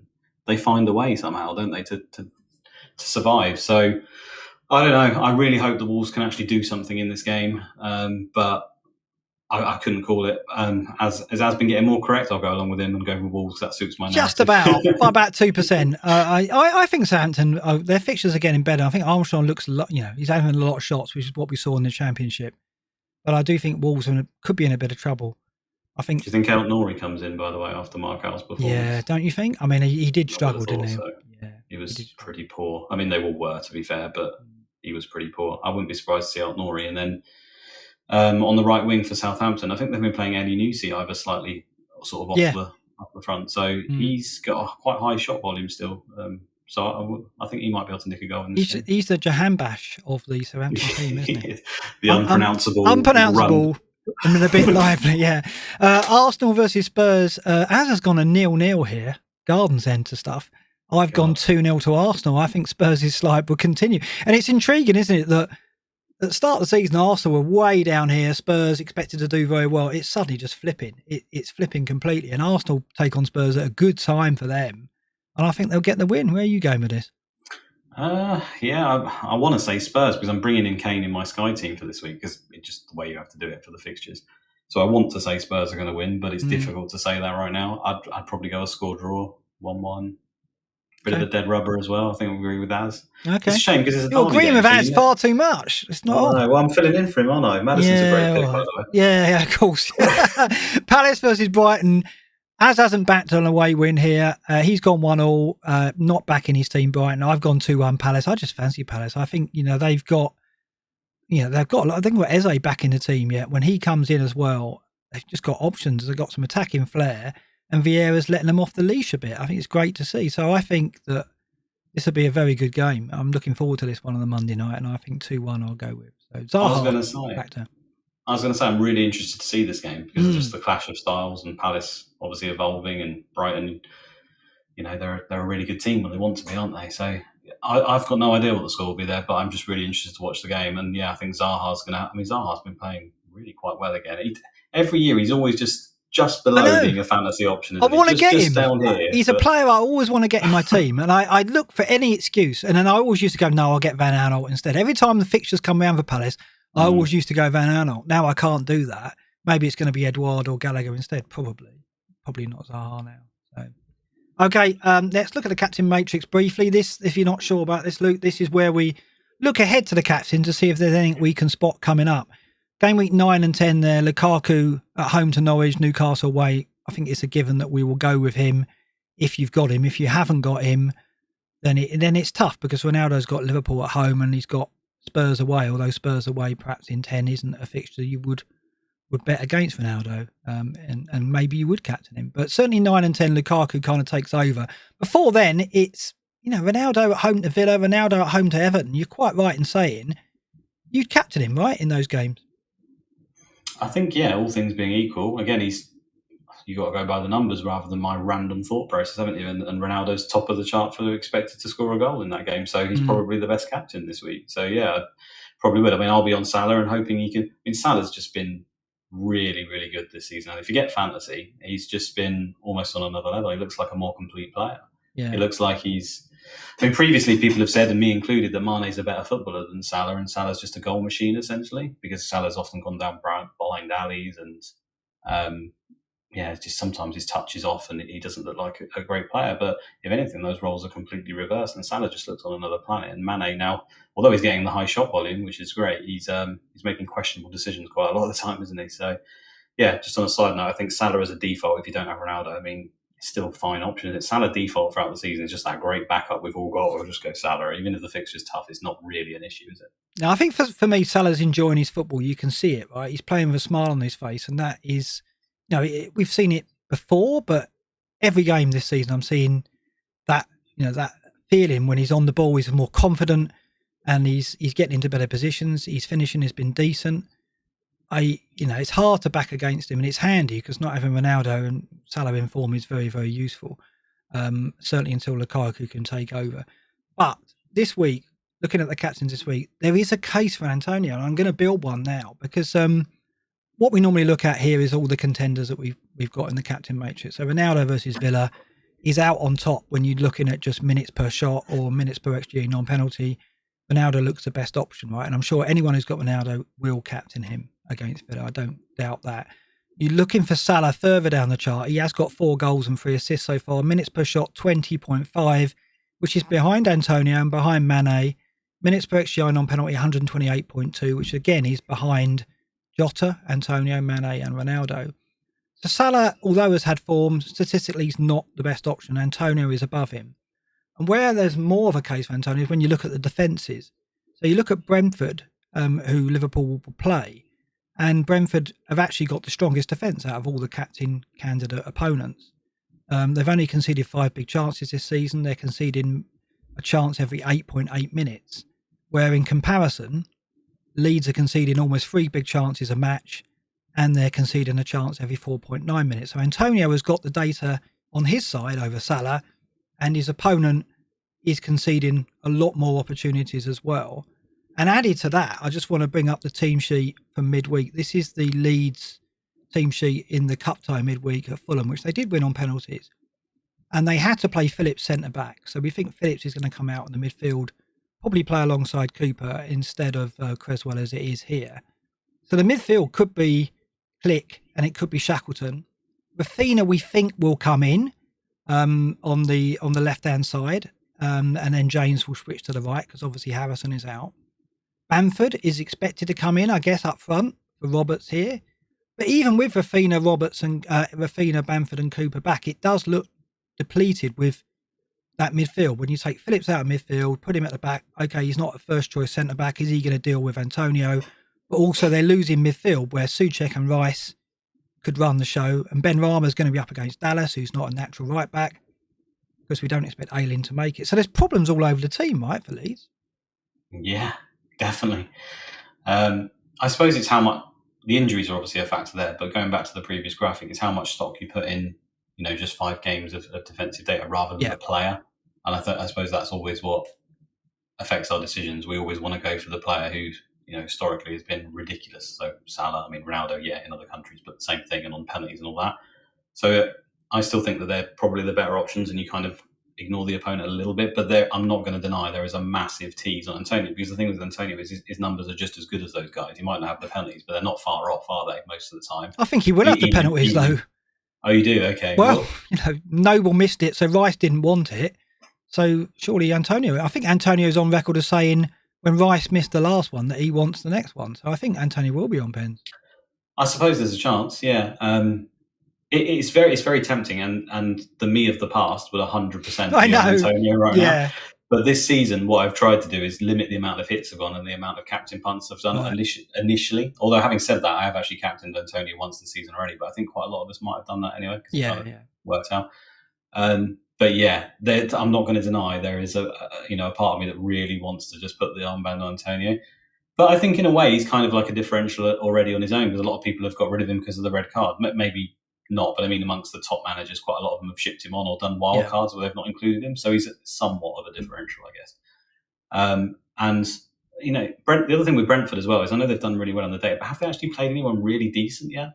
I'm not sure they've come up against this is it. Liverpool yet. So I think if you haven't got Ronaldo, Salah is still absolutely fine as a captain, and it could be that they just don't know how to cope with him.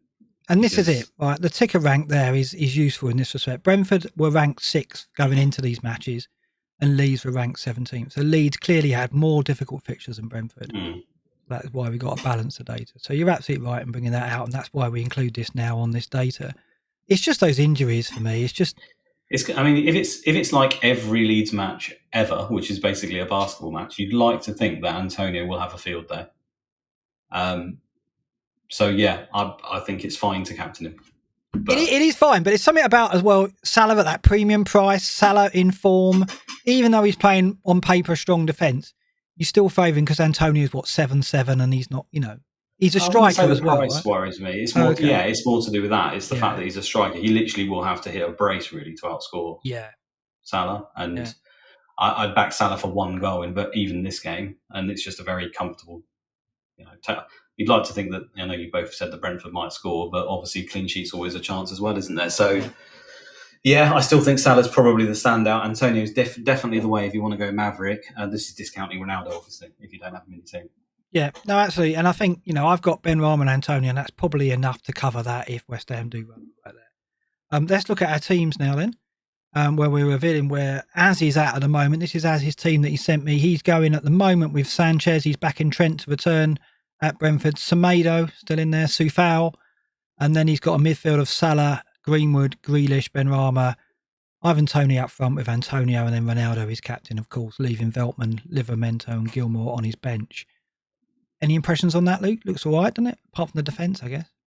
It looks fine. I suppose you wouldn't expect anything from Grealish, would you? And Toney may be questionable in that game, but the rest of the team looked like they could do something. Semedo I personally still don't particularly like, but he's made his bed there, isn't he?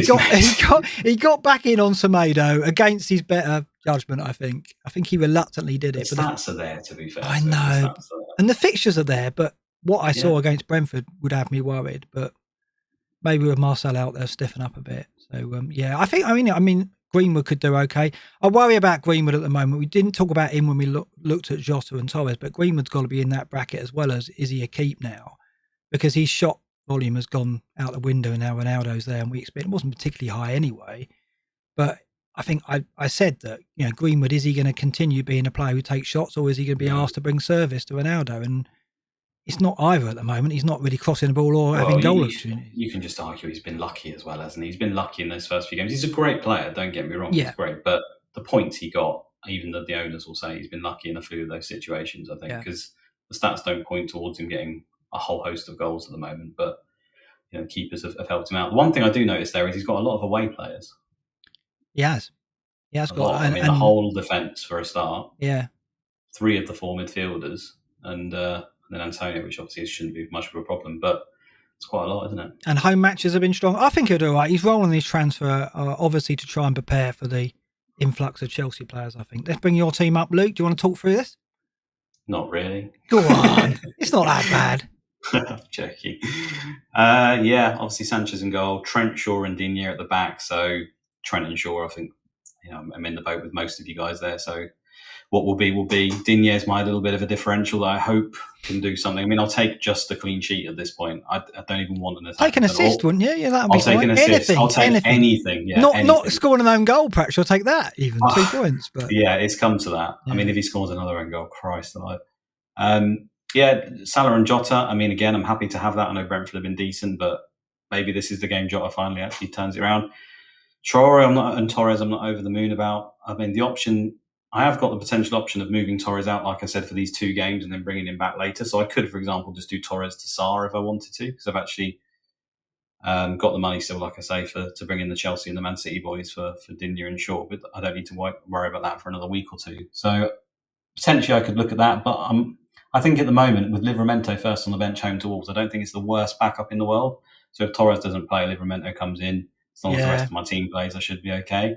And the front line, like I say, I'd prefer to have Ronaldo than Lukaku in this game, but it is what it is. And Bamford and Antonio, as long as they're playing, they look like a good option. So again, quietly confident. What I actually get, we'll have to see. Yeah, I mean, you think with Jota and Torres, one of those will come in, right? But who knows? I mean, it just hasn't happened, does it? So, no. But what are you rolling then with the Chelsea switch in mind? Is that what you're doing? Well, obviously, I'm going to wait on injury news for Digne and Bamford, but otherwise, I'll roll. I'll have 2 free transfers, and then I'm going to keep one, and eventually, I'll bring in. I can't remember which fixture goes first, but I'm getting either Cancelo or James next week, and then the other one the week afterwards. I can't remember which way the fixtures. Yeah, City have got Liverpool next, so I think you can wait. Right, for so it'll be James. Yeah, so it'll be James, and then it'll be Cancelo that I'll be doing, and it just works out perfect with the timings. Obviously, Everton are away to Man United, so I can take out Digne next week. He was only ever for 3 weeks, regardless of what he did. Thank God. And then after that free transfer I've got, I've just planned to sit with it and either look to Rudiger, which I was going to do, maybe switch Traore and go 3 in midfield and get Rudiger as well at the back, switch in Williams. That's probably what I'll be looking to do. Yeah. Okay. And you've done your wild card, right? I have. Gameweek 4, yeah. That's out of the way. Okay, my team, this is what I'm probably going to go with. It'll be Sanchez, Trent, Reece James, Luke Shaw, Mbomo, or however you want to go. I really need to, if I'm going to keep him any longer, I need to pronounce his name correctly. Mbomo, I think Mbomo. Brian Mbomo. Brian Mbomo. But I'm sure there's like Sky have got many versions of it as well. I've heard, so it's not just me. So Mbomo, Salah, captain, Jota, Sarr, Benrahma, decent. I like that midfield. Antonio and Lukaku up front. Obviously, the issue I've got is I've got 2 Chelsea players at home to City already.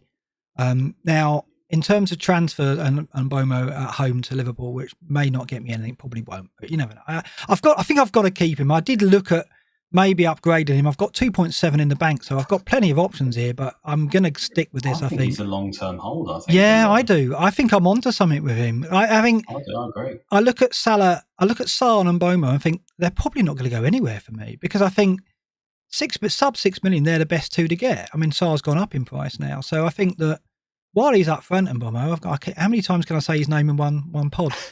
While he's up front, Brian, while he's up front, I've got to keep him. I think because that relationship with Tony, even if I get Tony, I'll have them both because when the fixtures are good, I'll have the front too. Imagine that. Well, I just think you need to get away with it for 3 weeks because obviously home to Liverpool, away to West Ham maybe, home to Chelsea no. You know, if you can get through these 3 weeks and he's still in your team, that run afterwards of Leicester, Burnley, Norwich is great. Yeah, I really want him for that. Yeah. It is. So my transfer this week, if I make one, could be to bring Rudiger in for Ayling. And then I've got a choice whether I play Rudiger or James against City. And that'll be a tough one because Rudiger's going to play, but it's that temptation to go James again just for the attack in return. And I think he's got an assist tonight. So I will probably make that. I'll make that transfer because why not get Rudiger in and strengthen my squad than rely on, I'll have Rudiger or James as a sub then instead of Veltman. And obviously I've made my transfer. And then my next transfer is probably going to be Cancelo, but I'll probably roll next week if I can. Because I think Jota, the thing with Jota is, although he's going to go eventually, I think he will play the game after the international break because Firmino will be away with Brazil and they've got Watford, I think, away. And I do think Jota could be good for that game. So I may well keep him until after the break, but I'm rolling this week and then I'll make one transfer next week. It's probably what I'll do. Or I'll go early on Rudiger. I haven't decided, but that isn't going to change much for me. So I don't know. I'm quite optimistic, but obviously Ronaldo could absolutely ruin me, couldn't he? That's the worry, isn't it? Well, I suppose, yeah, it's the games where he will be captain that's the problem, isn't it? And this is one of them. So, yeah, you're right. He could. There's no other way to dress it up. You just have to hope that Salah can either beat him or at least match him, and then it won't be too bad, will it? Because I know that those people will probably own Salah, but obviously his effective ownership comes into play, doesn't it, when you've got the armband on Salah? The hope is Ronaldo does nothing and Salah does really well, of course. And the beauty of it is, although Ronaldo's on at 12:30, the live game at the same time is City-Chelsea. So I can distract myself and live in a Lukaku world while Ronaldo is potentially wrecking my game week in the first fixture. He's going to have at least 90 shots, you know that, right? So just against Villa.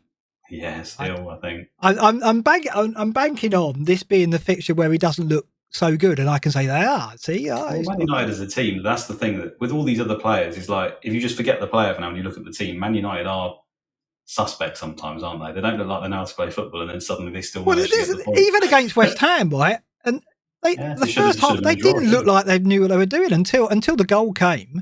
No, as soon as West Ham went in front, United played. But up until while it was 0-0, United didn't look like they had much idea how to break through. And then as soon as they went 1-0 down, they just stepped it up, didn't they? And then we're relying on kind of star players at the moment, aren't we, rather than a tactic? And to be fair, it's pretty much been working a lot. I think SARS, you ace up your sleeve there, home to Newcastle, right? I mean, you'd have to back him for some points again. Yeah, and I think Benrahma and Antonio, players that some managers have got rid of, also could help me, right? So those with Ronaldo may not have both Benrahma and Antonio. I've got to hope for things like that, and that's how I can not lose ground. If I get a small red or a small green, I'll be absolutely delighted, because obviously I've got my wild card still, and I've got 2 Chelsea players in already. I'll be going into game week 7 with 3 Chelsea, and there aren't many managers, I don't think, going into game week 7 with 3 Chelsea unless they've played their wild card. So hopefully there'll be some advantage for that. But it's all about how much ground I lose this week. We'll have to see.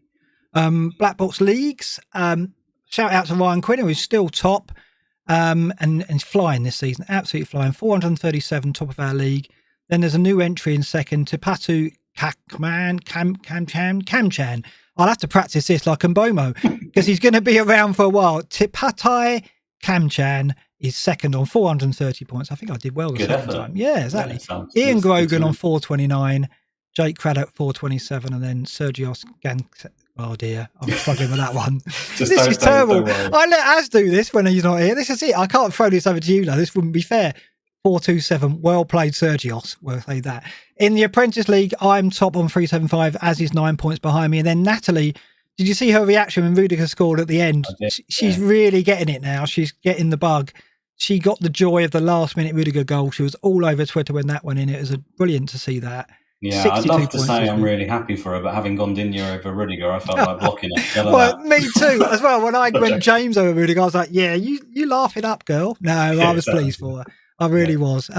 Henry struggling a bit, back on 53. We expected this. We expected the gap to start opening up, because Henry doesn't have the tools to help him, and Natalie now is beginning to use that advantage.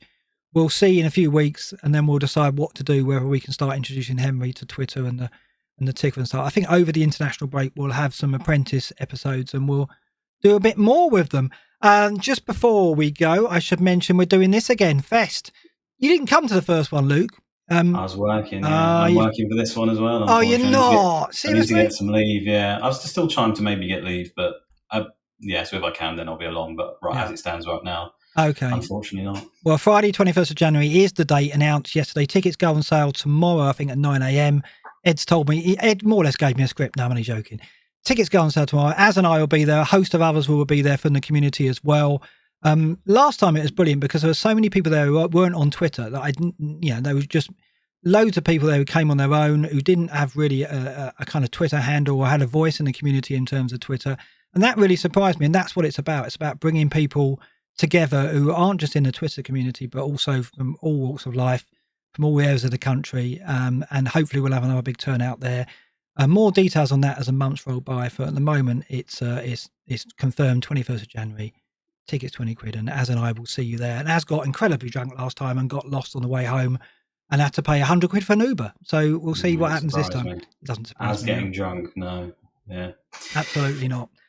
So it's just left to say thanks so much, Luke, for joining us. And well, before I say that, actually, it's there are 1,248 people watching right now. If you don't subscribe to the channel, please subscribe.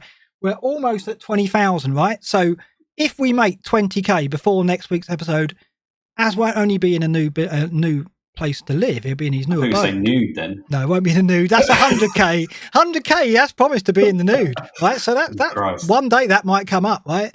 But for now, he won't be wearing his birthday suit. He'll be wearing a new suit, as will I, if we hit 20k before next week. So if you're not subscribed, hit that button now. Get us to 20k. We'll be in suits next week, and Az will be in his new house as well. So that'd be good to see. I wonder where he's putting his pictures. I wonder if he's put his FPL Legends up yet, because he has them behind him. Will it be sorted? Will it be sorted for next week? I don't know. I don't know what state it'll be in, but he's going to have to be on camera, unless we could bring you back again, Luke. It was a pleasure this week. So who knows? You could step in again. We will let you know. But if not, Az will be back and we'll be in suits and ties. So that will be an occasion. So thanks so much for your support with that. Like this video as well if you've enjoyed it, and also leave a review if you're listening on the podcast. So it just leaves me to say, Luke, it's been an absolute pleasure. Thanks very much for stepping in for Az. You've done a brilliant job, as we expected. And thanks for your opinions and so on. And best of luck with Dina for the game week, Luke. That's all I can say. I'm definitely going to need it. Thanks for having me on. Pleasure. And I'll be tuning in next week to see where Az has put his pictures on the wall. That's I want to know. It really is. It's a good night for me. Good night.